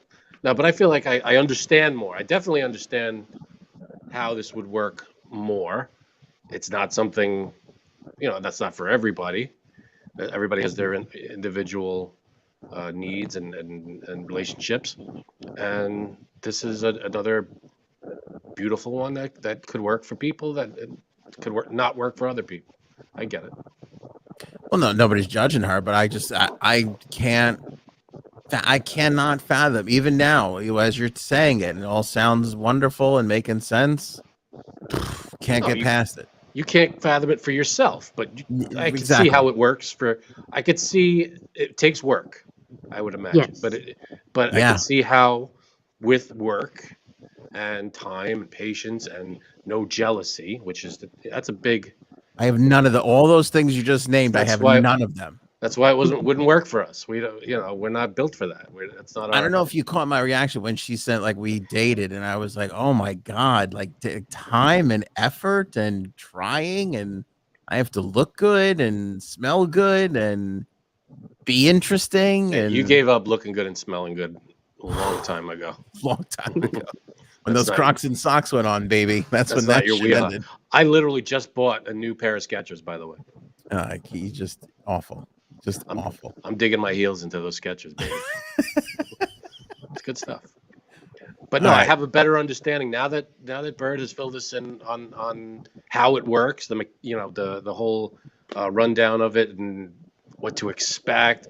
I have a better understanding. I think it's great that we're able to talk about it like this, and can't thank you enough for being so open with us about it. Yeah, no worries. And I would say, if you asked, 5 different throuples, you're going to get 5 different answers on how it worked and why. It's very tailored. It's a very tailored kind of dynamic. That makes sense, because it has to be. I mean, depending on the dynamic of the couple that starts, or how it all comes together, because I'm sure there are different ways that it would start. It doesn't have to start with a marriage and then someone coming in. It could start with just 3 people dating all at once, and who knows where that goes. Paige, this is true. I don't want to go to the movies with friends, let alone find a third person. Forget it. Susan's on my page. She's too lazy for a throuple. Yeah, the laziness is going to get in the way for me, Frank. I can't. It seems like a lot of work. You are not built for that, my friend. Yeah. All right. Now, Bird, I understand she unfortunately had some issues and that didn't end well. That's got to be heartbreaking. Was it all worth it? Like in the end, and would you seek it again? I don't regret it. it's hard to say if I would seek it again. I don't know. I'm not good with relationships anymore. I'm in a bad spot for all of that. Maintaining one relationship is hard enough these days. So I don't know if I'd want to maintain two at the same time anymore. Yeah. Yeah, it's all That's tough. very personal and stuff that you do, years ago you were ready for it and you did it, Right. and you didn't regret it. That's great. Now It all you're worked out the way that it could, Yeah. I don't regret it at all. I'm very glad it happened. Yeah, now you're at a different point in your life, different things happening, and that's not what you want. So that's great. Whatever your Crocs cancel any check. Paul with the insight here. Brilliant words. Crocs cancel any chance of a threesome. I think that's true. I think that checks out. Wait, hold on. I think it depends on the quality That checks out. of threesome you're looking for. I thought you were talking about the Croc. No. It's like, 'cause I have the nice ones. I paid for the more expensive ones. Now, can I ask, do you, I don't know if you answered this yet. I can't remember, but do you still speak with her, the third woman? Not anymore. But I did for a couple years after the relationship had ended. Me and my husband both did. Okay. Any hope she's doing well. Last I heard, she was in prison. Yeah, to hell with her. She's getting what she deserves, right? Breaks Bird's heart. How dare she? Yeah. All right. Screw her then. Yeah. I'm on Team Bird. I don't know about you, Frank. We're on Bird's side. We got to make T-shirt Team Bird. All right. Oh no. All right, that's interesting. Is there anything else you want to say that the two idiots you're talking to didn't cover or covered unfairly? No, I think it went pretty well, guys. Okay. Can't thank you enough for sharing. Yeah. Such great, your great experience with us, and yeah, no worries. Yeah, I mean, this was very eye-opening, and I learned a lot. It's Listen, a lot of work. let's be honest, Frank. This was a tryout for JSAB's position, and you did very, very well. Very well. So yeah, be in touch. Plus, I think this was also a manual for JSAB's on her throuple, her upcoming throuple. Yeah, right. she only vacation throuples. That's what her problem is. That's a whole separate thing. That's a different thing altogether. That works. There's a lot of things coming to you in the chat, Bird. I think everybody appreciates your honesty and putting yourself out there. It's very nice of you to do that. Yeah, everybody. No worries, guys. Jimmy Coco Pop, thanks, Bird. Totally open and honest, fascinating stuff. Paige, Anthony, tell Bird we all thank her, and she should read the compliments on the chat. There's a lot of love coming at you, Bird. A lot of love. Thank you, Bird. Awesome. I appreciate it. Thank you, everybody. So, all right, have a good one. See you back in the chat. See you. Bye, guys. Thank you again. Yeah, there goes Bird, Frank. I learned a lot there. Yeah, too much work for us. Way too much work. And I don't think we can handle the jealousy. I know I wouldn't be able to be I'd be too jealous. I'd be like, no. I need to know every detail of that date. Yeah. I understand how it works for some people, and that's great. But I don't think it's for me. But stop right there. Don't you find that fascinating? To me, that is fascinating. Of course it is. It will endlessly be. This is what I'm fascinated by lately. And it goes, there's the spectrum here. That works well for her, not for us. Why? I also find it fascinating. Like, I like women. Some men like men. Why? I also find it fascinating. Like, I always had a thing for brunettes. Always. Why? Like, how? Why did that happen? Like, why do I have such an affinity for Dave Matthews? Like, you and I are so similar. We're so there are so many things that we enjoy. Hockey and fucking sign. I mean, you name all the similarities. You could not be more foreign to Dave Matthews. And I could not enjoy that music more. And why? How does that happen? I find that fascinating. Yeah, it's just part of who you are. It's your, it's what you were. But why? Your personality. It's what how it does is. like I see it in yeah. I see it in my kids. Good. Go ahead, and I'm sorry. Go ahead. No. I'm saying we're not We don't share DNA. We're not, genetically. Everybody's got different tastes and everything. You're not going to run into the two people who are exactly the same. Yeah, but I it's feel not like even even that. twins. You're going to have so maybe a twin who doesn't like this, or everybody has their different things. But you're saying why? It's DNA. It's the way you're made up. It's just who you are. I mean, that's some And things are I for that's what people. my question still remains is why. Like I watch my kids and I watch like what they're into and who like moves towards pretzels and who moves towards chocolate, and I just look at it and I try and understand where is that coming from and how does that develop, and I can't. I have no. Well, It's that's the whole nature versus nurture thing. I mean, there are scientists that study that around the clock. Is it is your like for Dave Matthews because you were brought up around Dave Matthews and you were introduced to it and it just struck a chord with you because of experiences in your life, or is it something in your DNA that you just like that kind of feeling you get when you listen to it? It's an ongoing thing. I think a lot of you know definitely the sexuality stuff is DNA. It's in you. It's who you are. It's how you're born. It's how you were made. You're just that's what your makeup is. Whatever your sexuality, that's born that way. 1280. Where am I? Did I get cut out? Yeah, a little Can bit. you hear You were me? saying we're born that way. You were quoting You're Lady born that Gaga way. songs, I I was think. quoting Lady Gaga. Whether or not you have a bad romance, you just got to keep that poker face and just dance.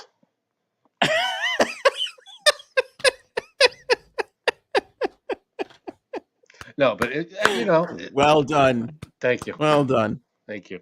But with in terms of sexuality, being if you're straight, if you're gay, if you're bi, if you're this or that, that's your genetic makeup. That's who you are on the inside. That's how you're born, and it develops over time. But with stuff like that, it's an interesting question. People come up with people have these studies, nature versus nurture. An ongoing scientific question. I like this. Frankie Gaga, philosophical Frankie Gaga. That could be when you start to wax poetic, maybe we call you Frankie Gaga.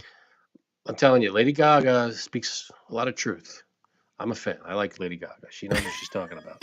She's She's wise very, beyond her years. she is very wise, and she's smart. She's a great leader to a lot of people. She's you know very supportive to a lot of people, a lot of different types of people. So it's great. I think Love it's her. all the time she spent with Tony Bennett, to be honest with you, but I don't want to take her down Tony a Bennett's notch. great. He's just such a great guy. Tony He's Bennett. so great, man. He's great. Everything's I great. think that's great. Um, It's all great. yeah. But yeah, with Okay, this is interesting from Bird. I didn't realize I was bi until 25. I didn't realize I was a Steely Dan fan until I was like 32. So I kind of get it. It's a little different, but I kind of get it. yeah, no, so it just everybody has their own when they realize moment. Yeah, like what? Like I heard Steely Dan in my life, and I was like, that sucks. And then one day I heard a Steely Dan song, and I'm like, what have I been missing? This is fucking great. A little different, but sure. It's quite different, but this is the closest I can get. So. Whatever helps you understand. Yeah. That everybody comes to their own realizations. Yeah. At different times. No, but it's true though, and like I can remember the moment I fell for like Dave Matthews, like that sound. I can remember the song, and I remember the moment I was hooked, and I still don't know why. Like I don't understand why that appeals to me so much, and is like nails on a chalkboard to you. Like it doesn't, and most by when I say you, I mean you and all of our friends. It's not like nails on a chalkboard. It's there is I do have some appreciation for some of his music. I can't say that oh my god it's excruciating because I appreciate the talent that is involved. I'm rarely in the mood for Dave Matthews. There's only so much blank, blank, blank, blank. All right, but blank, but blank, you know what I blank. mean, though. It's like you fucking love Star Wars. You like 6 of our friends fucking love I Star love Wars. I'm thinking. I don't know. I'm thinking about, now that you brought up my love for Star Wars. We just finished our basement. All the Yeah. walls are just painted white right now. And what I was thinking was painting Star Wars scenes all over the basement. This is why you're never gonna get a threesome going. This is why you're never gonna have a throuple. That's okay. That is the crux of a basement. Is fucking painting Star Wars scenes. That's been my dream since I'm 10, to have a house where I could just paint whatever I want on the walls. Now, was there a wife in this dream? Because I don't see how those two things mix. To be totally honest somehow, she's very supportive of me wanting to paint whatever I want down here. Did you say very or two? I couldn't hear you. What about what? Too supportive? No, very supportive. Very supportive. She's a fucking saint. She is. She's like, yeah, paint whatever you want down there. Let's go for it. And I'm looking around. I'm going, this would be, Luke Skywalker would be good right there with his lights, this and that. So she's delegated you to the basement. You're now, here you go, idiot. Here's your area that you can fuck up as much as you want, and I don't have to look at it because you're down there. No, because this is her area too. She bring her friends down here too. Have her, I'm sure she wants to bring her friends down for fucking tea and drinks and look at fucking R2D2 on the wall. Yeah, who wouldn't?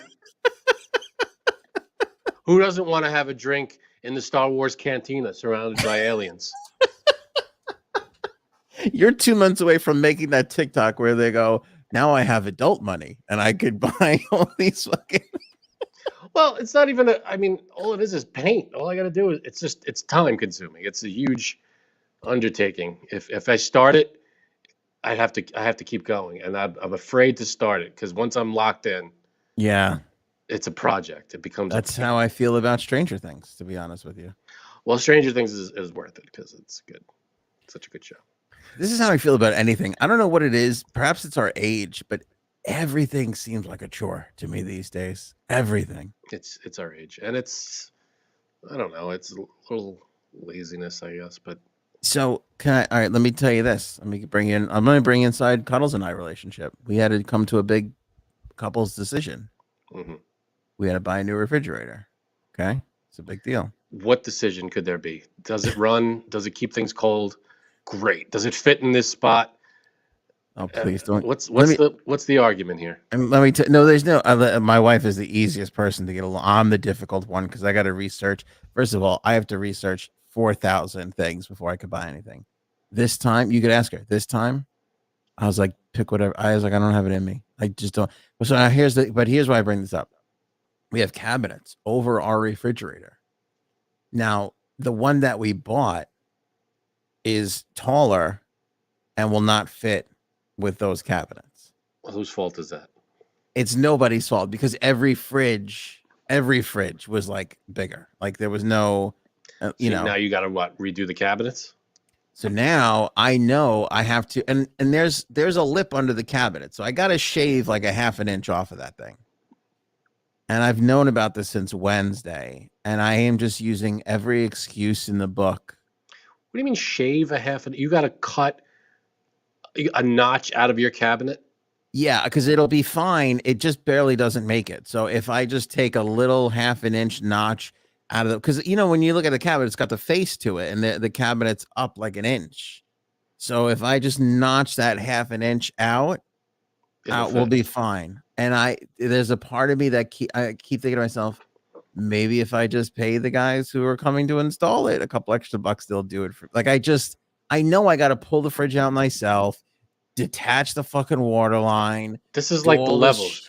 Where are the levels? Show me the levels. The bet was the level. You're not going to do this thing. You're going to pay someone to come in. I wouldn't do it either because I'm afraid like something like that I would screw up. I'd measure, but I'd be like chiseling it away like, oh God, what do I do? How do you, do you take it off and saw it or do you just chisel? What do you do? I was because the bitch is the fridge that's there now, so you kind of got to take it out, Yeah, which you then can't leaves start my sawing. family without a refrigerator. So I can't really do that until Sunday night No, because you this just is pull. supposedly coming Monday. I've seen you. You just pull your refrigerator out. You keep it plugged in, and you just work I around. know, but there's a water line too that's attached. Oh, because you got the water coming The through the water door. in there, so I got to get that out. And I know there's like a copper pipe, not a flex pipe, which should be there. It's a copper pipe, so I don't want to fucking bend that and get it. The whole fucking thing. I can't. I just feel like the whole thing is going to be a nightmare. Oh, it is, but it's a nightmare you're gonna have to deal with Ugh. eventually because that fridge is. When is the fridge coming? The new one. Monday. So what the hell? You got 2 days. Are you gonna do it? Or I don't know if the guys who deliver fridges are gonna start chiseling away at your I don't think so. because I'm sure whoever you bought the fridge from is a company that has some kind of reputation, and if they start chiseling away at your cabinets and they mess it up, are Yeah, they liable for it? And I'm sure they don't have insurance to cover I don't know. chiseling cabinets. I They're don't know. not going to do that, dude. I I think gotta. you're going to have to bite the bullet on that one. I know. I gotta figure this out. It's a nightmare. The whole fucking thing is a nightmare. And it's funny because I told my wife at one point, I go, forget it. I go, I'm not replacing the cabinets. We got to find one that's lower. And God bless her and her patience. She's like, okay. And then as we were like looking at everything, there was just no like if we get a smaller one, first of all, we're staying away from one brand. Okay, the brand of our current refrigerator. And I don't want to slam anybody, but Samsung makes a fucking shit refrigerator. Never buy Samsung refrigerators. They're all dog shit. Fuck Samsung.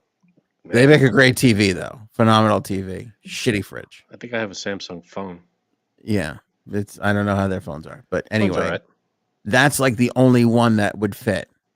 I think. We didn't even really look because we didn't look this time around. But my gut is having looked at GEs and all these other fucking refrigerators that are fucking 3/8 of an inch taller. I think that was the only one that was that fucking size, and that's why we're in this predicament. Maybe we're going about this all wrong. Maybe you dig a half inch out of your floor and you just drop it into. Don't mess with the cabinets at all. Well, so here's the other thing that's making me delay this. Is these things are all like 3 fucking pube hairs of an inch that it's all tiny and it's all manufacturing measuring, so you don't really know if 69 inches is really 69 inches or is it 68 3/4, and you're like, they just put 69 to fucking, so it's gonna fit anyway, It's you like don't know. it's like those signs you see when you're on a highway or something, and it tells you the clearance is 10 feet 11 inches, and you're like, that's more than 10 feet 11 inches. That looks like it's like at least 20 feet. Right. And you're like, well, I guess they do that just so you're not driving a 19 and a half foot thing through there. So yeah, they're probably playing it safe with the measurements, but are you going to wait till Monday, then they deliver it until, are they going to take your old one out? They're going to take the old one out. And I have to at least wait until Sunday because, we have juice and milk and shit. And like, I can't, Can it be one of those things where you put the fridge in and it just like pushes the cabinet up a little? That's what I said to my wife. I go, we might be able to just fucking wedge this son of a bitch in there. Just shove, I don't know. Crumple, cram. You'll do fine. Honestly, I don't know. And that's possible, I guess, because like Cuddle says, we don't even use these cabinets. They're fucking useless up there, I think the cabinet just picks up a little, as you shove that thing in there. Yeah. That's what she said. You just maybe like butter up the top of the fridge and just shove them in. Seriously, that's what we were thinking about. And I literally said this exact thing to my wife. And that's why I'm hesitant too. It's not just out of the pure laziness, but that's why I'm hesitant too, to be like, maybe I don't want to do all this shit. And then the thing fucking slides in there. And I was like, oh, I didn't have to fucking do any of this. Yeah. But then I can't, while the guys bring it fucking by, I can't be like, wait, hold on, guys. Let me see if I can fucking spend 3 hours chiseling this thing out. All right. So now if they get there and they start to hook this thing up and they figure and they go, oh, this isn't going to fit. They have to leave it there. They're not gonna take it back. Maybe that's what I'll do. Yeah, but maybe they'll leave it there. They'll just leave it in the middle of the thing, and then I'll go back and behind it and do it. Maybe that's what we'll do. Because they got to hook up the water thing, and is that going to reach with the fridge out from under the cabinet? Perhaps not, but maybe if they just kind of set it all up a little bit, and then I just come in and do the final touches, maybe we could do it that way. Maybe that's what we'll do. And I think beat my drum nailed it. Frankie invents fridge lube. I think fridge lube is the wave of the future. Or appliance lube, actually. appliance If lube is you're, good. hey, does your appliance not fit where you want it by about a half an inch? Try new appliance lube. Yeah. Just lube it up and cram it in. What are you gonna make it out of? Grease? Regular lube. Just put a new sticker on it. Do a sticker on it? Yeah, appliance lube. Not really a big business plan, but I guess you got something there. Jack me off. Thanks for the $2 super fridge chat. That'll go a long way. There might not be a show Monday. I might be in the ER if I have to shave this fucking fridge off. Can you do the show while you're shaving the fridge? Perhaps. Can we watch you shave this fridge? I mean, if they say they're going to deliver it at 10 a.m. and the show starts at 8:30 p.m., there's a chance I'll still be dealing with this at the same time. So yes. I don't see how you're getting around either. I mean, have you tried to? Do your cabinets give at all, or are they like bolted in and they're not going to move? Because if they don't give, you're gonna either have to shave or. I mean, it's wood. I would imagine there's going to be a little give there, especially if we're talking about 1/8 of an inch. I think there's enough give there for that. I don't know. I don't know how. I've never known a cabinet to what do you know about cabinets? Very little. Very little. Well, actually, that's the next thing we're doing is our kitchen cabinets. We're redoing the whole thing. God. When does it end? I know. When does? But those are the two big things: the basement and the kitchen. And then I think we're good for a little while. Yeah. Then you gotta buy a new house. You're like, what do we fucking do all that shit for? Jack Amp just pulled off a Trump. I'm not gonna say it. I'm not gonna say who makes a shitty fridge. Samsung, but I hear a lot of things. About Samsung. They're good people, but shitty fridge. People say a lot of things about Samsung, and they're not good things. They're sending their fridges through the border. You got to build a fridge wall. Got to build cabinets so the fridge can't get through the border. Why does Misfit Mafia feel sorry for my wife? Paige brings up a good point. We'll get to that. I'm sorry, Frank. Anthony, this is exactly why Cuddles and you should consider a throuple. A second husband could come in handy for the fridge. There you go. Let me think about it. Is it Bring worth someone having in that house that knows what they're doing? Is it worth watching somebody nail my wife to have all the home things taken care of? Let me think about this. It's a trade-off. You got to be willing to make that decision. I don't hear any objections from Cuddles in the chat. She said, "Shut the fuck up." Kevin Hart was on some podcast, and he was talking about. Do you know the comedian Big J Okerson? No. He kind of is like a second generation Andrew Dice Clay. He's very, very funny. And they're both from Philadelphia. They both came up together. Big J, obviously not as popular as Kevin, but very funny. And so Kevin is telling the story to this podcast about swinging. That Big J at one point wanted to swing because he wanted to bang this woman that he knew. Mm-hmm. And he said, the way he said it, it was so fucking funny. He goes, after it happened, he said, watching a guy just throttle your wife is not worth any. Throttle your wife. That's an interesting way to put that. And then he said something about going overtime with your woman or something, like just the way he fucking said it was so. I'll have to find the clip. Well, look at the chat here. We got Bird and Robin saying you don't have to watch. Well, Bird says you don't have to watch. Robin says you don't get to watch. I don't know which one's worse, to be honest with you. Watching or not knowing what happened or not knowing? That's what the whole single dating thing what Bird was talking about was so like crazy, because the unknown, you let your fucking mind start to wander. It could be worse. Well, I think it's what Bird was saying is that you have to get over that that third person is equal to the first person. You have to treat them the exact same way or it's not going to work. So if let's say you're go out on a date with your wife, that same, feeling that you have there should be the same as your wife going on a date with the third person. It should be exact. It's a weird jealousy thing, because here's the other thing. if your wife comes to you and he goes, I want to be with another person, there's this woman, Mhm. I'm sure maybe you wouldn't be happy with it, but you would be like, huh.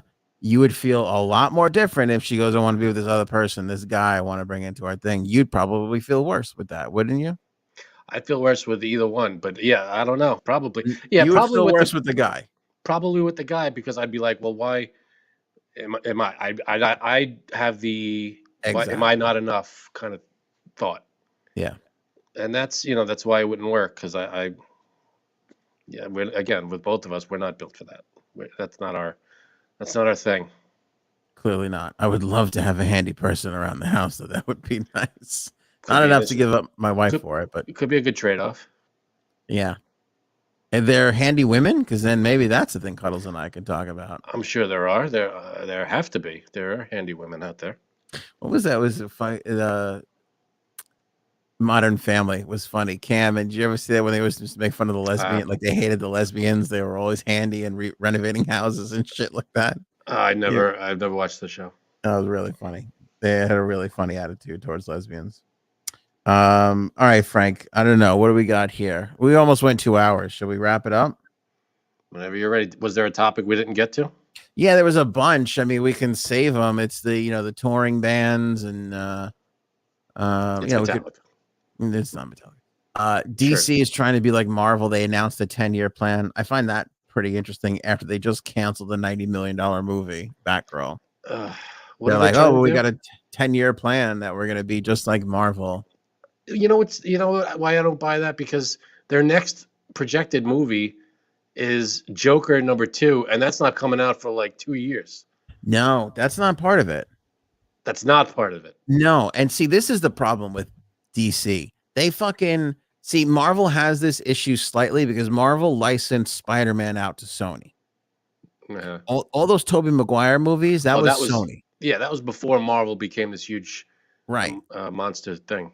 And since then, they still have like some issues. Like, so Disney bought Marvel, but if you go to a Disney park, you could buy like a Thor t-shirt and shit. But all the rides for like Thor and shit like that are in Universal Studios because they still own like a 30-year license on that. So before Marvel became a real hot property, Universal licensed their shit for all their theme parks. So it's going to be a while till we get that's a whole complicated roller coaster at Disney World, but I'm sure that's coming one day when that thing goes. But here's the issue with DC. DC doesn't have their shit all together like Marvel does, where you can fucking make a movie about Joker or Batman or this or that, and you don't have it's not fully controlled by DC.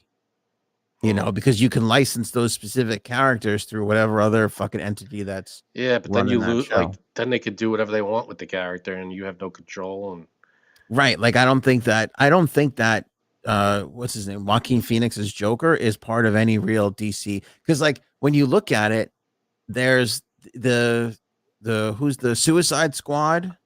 That's a different Joker. That's that's more, I think, Jared Leto. That's more with their plan because Jared Leto showed up in the Justice League remember the recut, the Snyder cut? Yep. He showed up there. So that's more their universe, not what Jared Leto, the fucking Joaquin Phoenix was doing. Too bad that's a better Joker. You think so?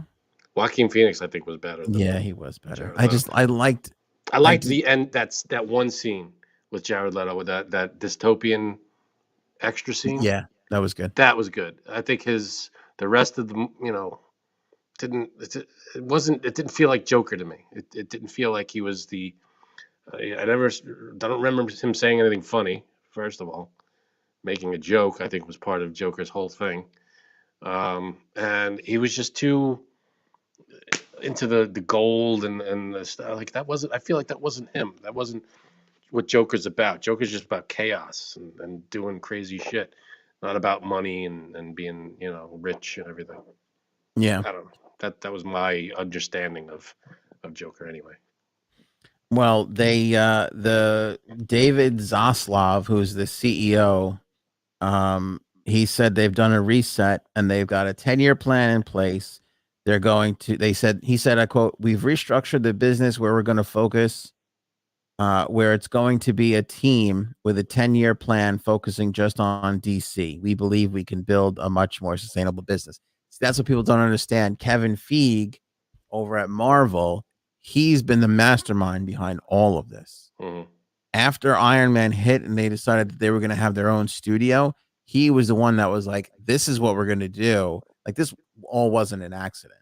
Like, he was like, this is how we're going to do this. And it's going to be 6 phases or 8 phases or whatever he's got fucking planned in his head.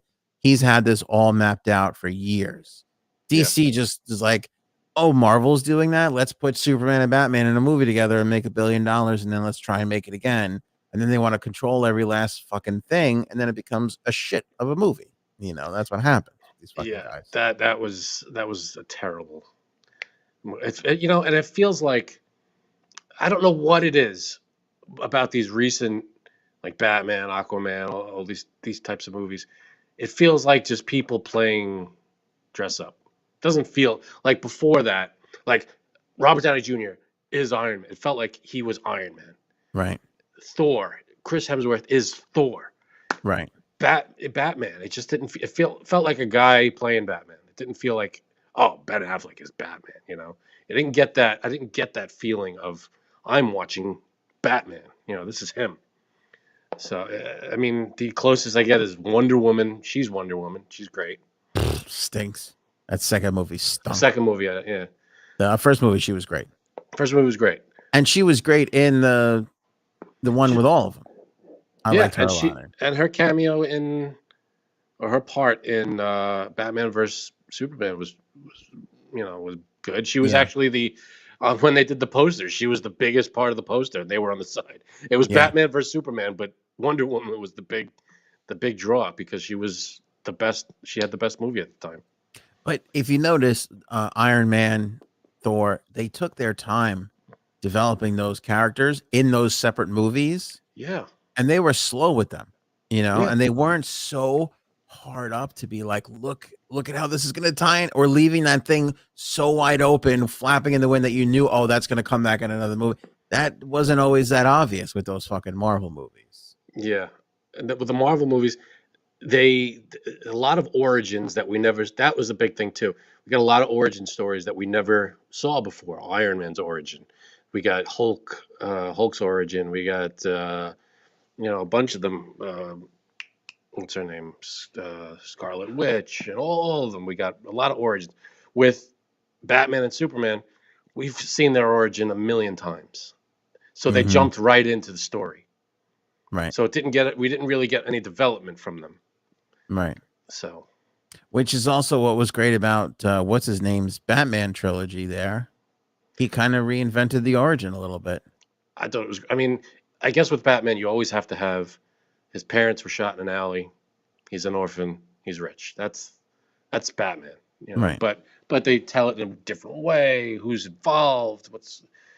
How does he develop into Batman? How does he become this crime fighter? And they made Batman Begins. The whole thing was an origin story, and it felt fresh. Well, because they focused on the League of Shadows, was it? Sounds right.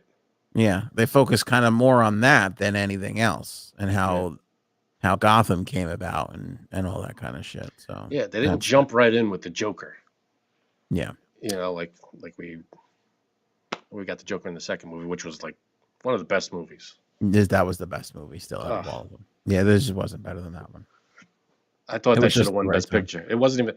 I don't think it was nominated. It should have won that year.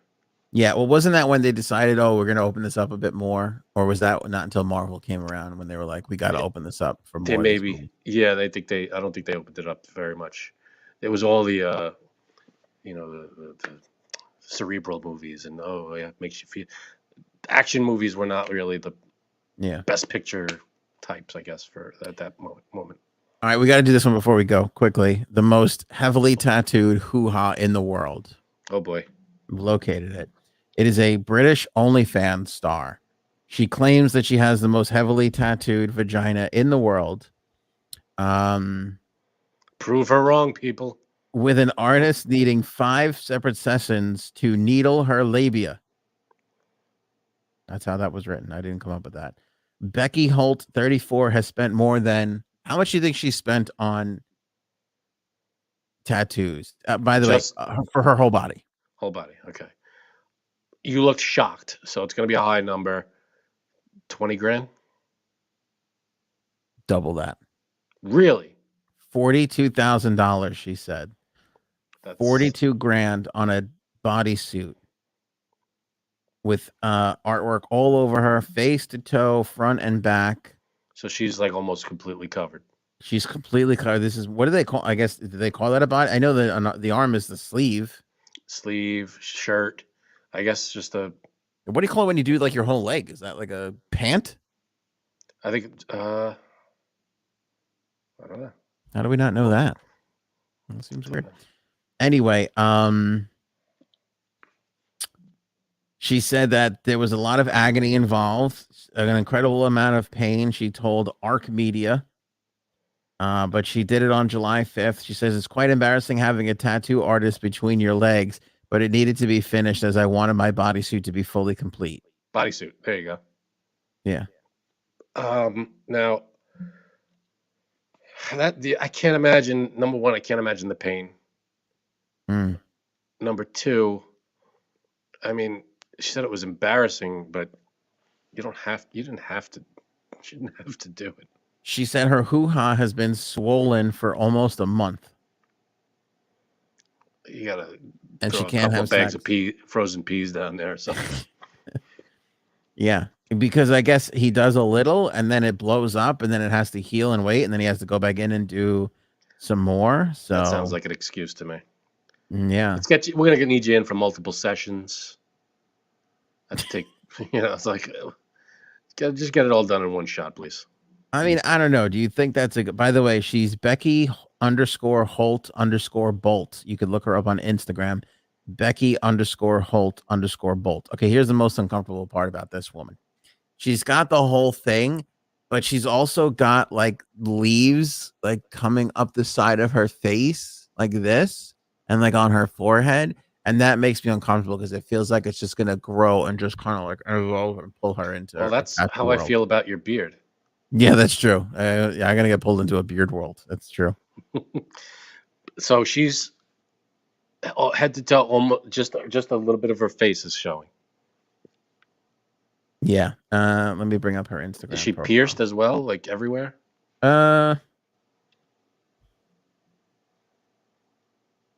No, I don't see any lip or nose or. She's all about those tats. It's all in that tat life. Good for her. She's okay. What she wants to do. Add this to the list of things that I just can't understand. I would just never be able to commit to this much permanent shit. Well, is anything permanent these days?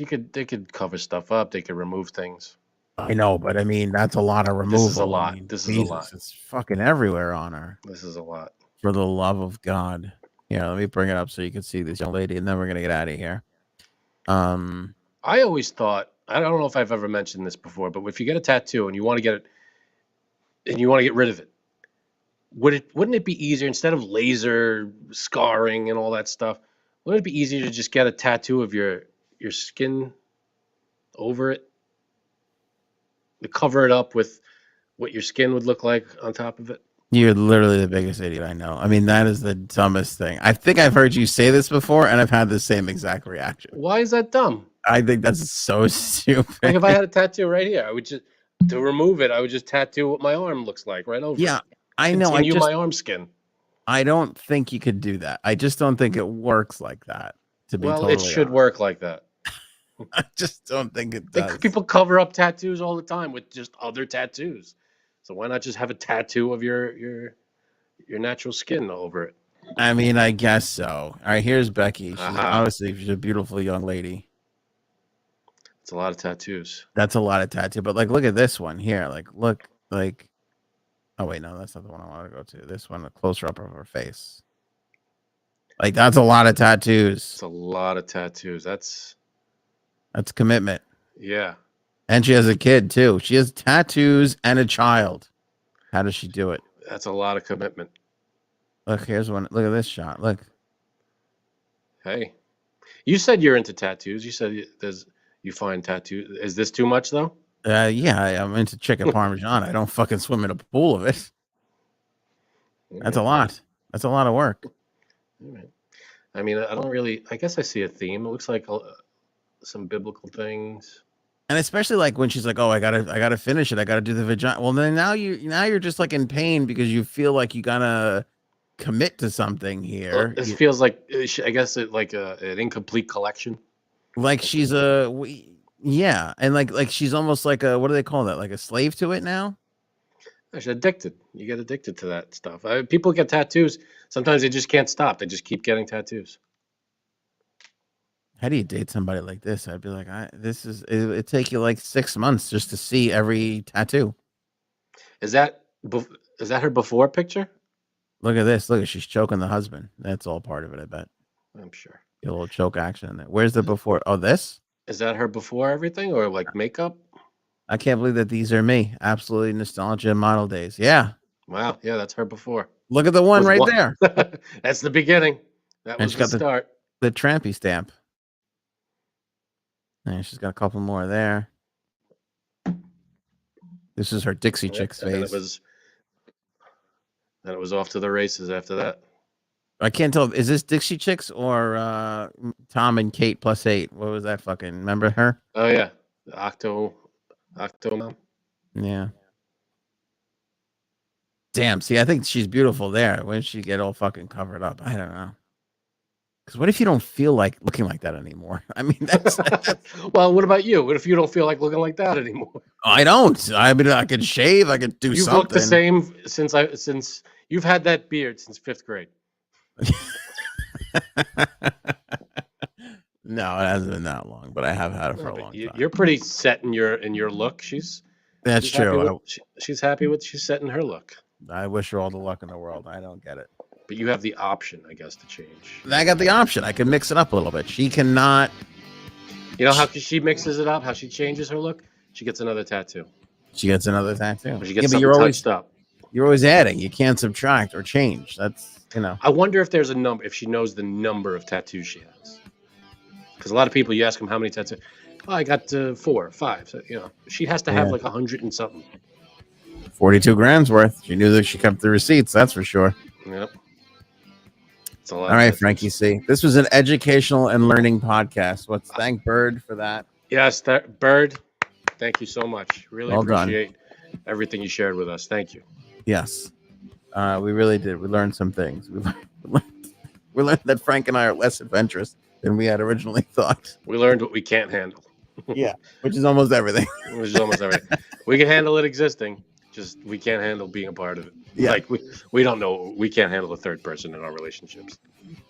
All right, that's it for us. We'll catch you guys on the next one. Have a great weekend. Thank you guys for joining, being members, the merch, the whole 9 yards. Catch you next time. Show me potato salad. Maybe we should go now. Go ahead.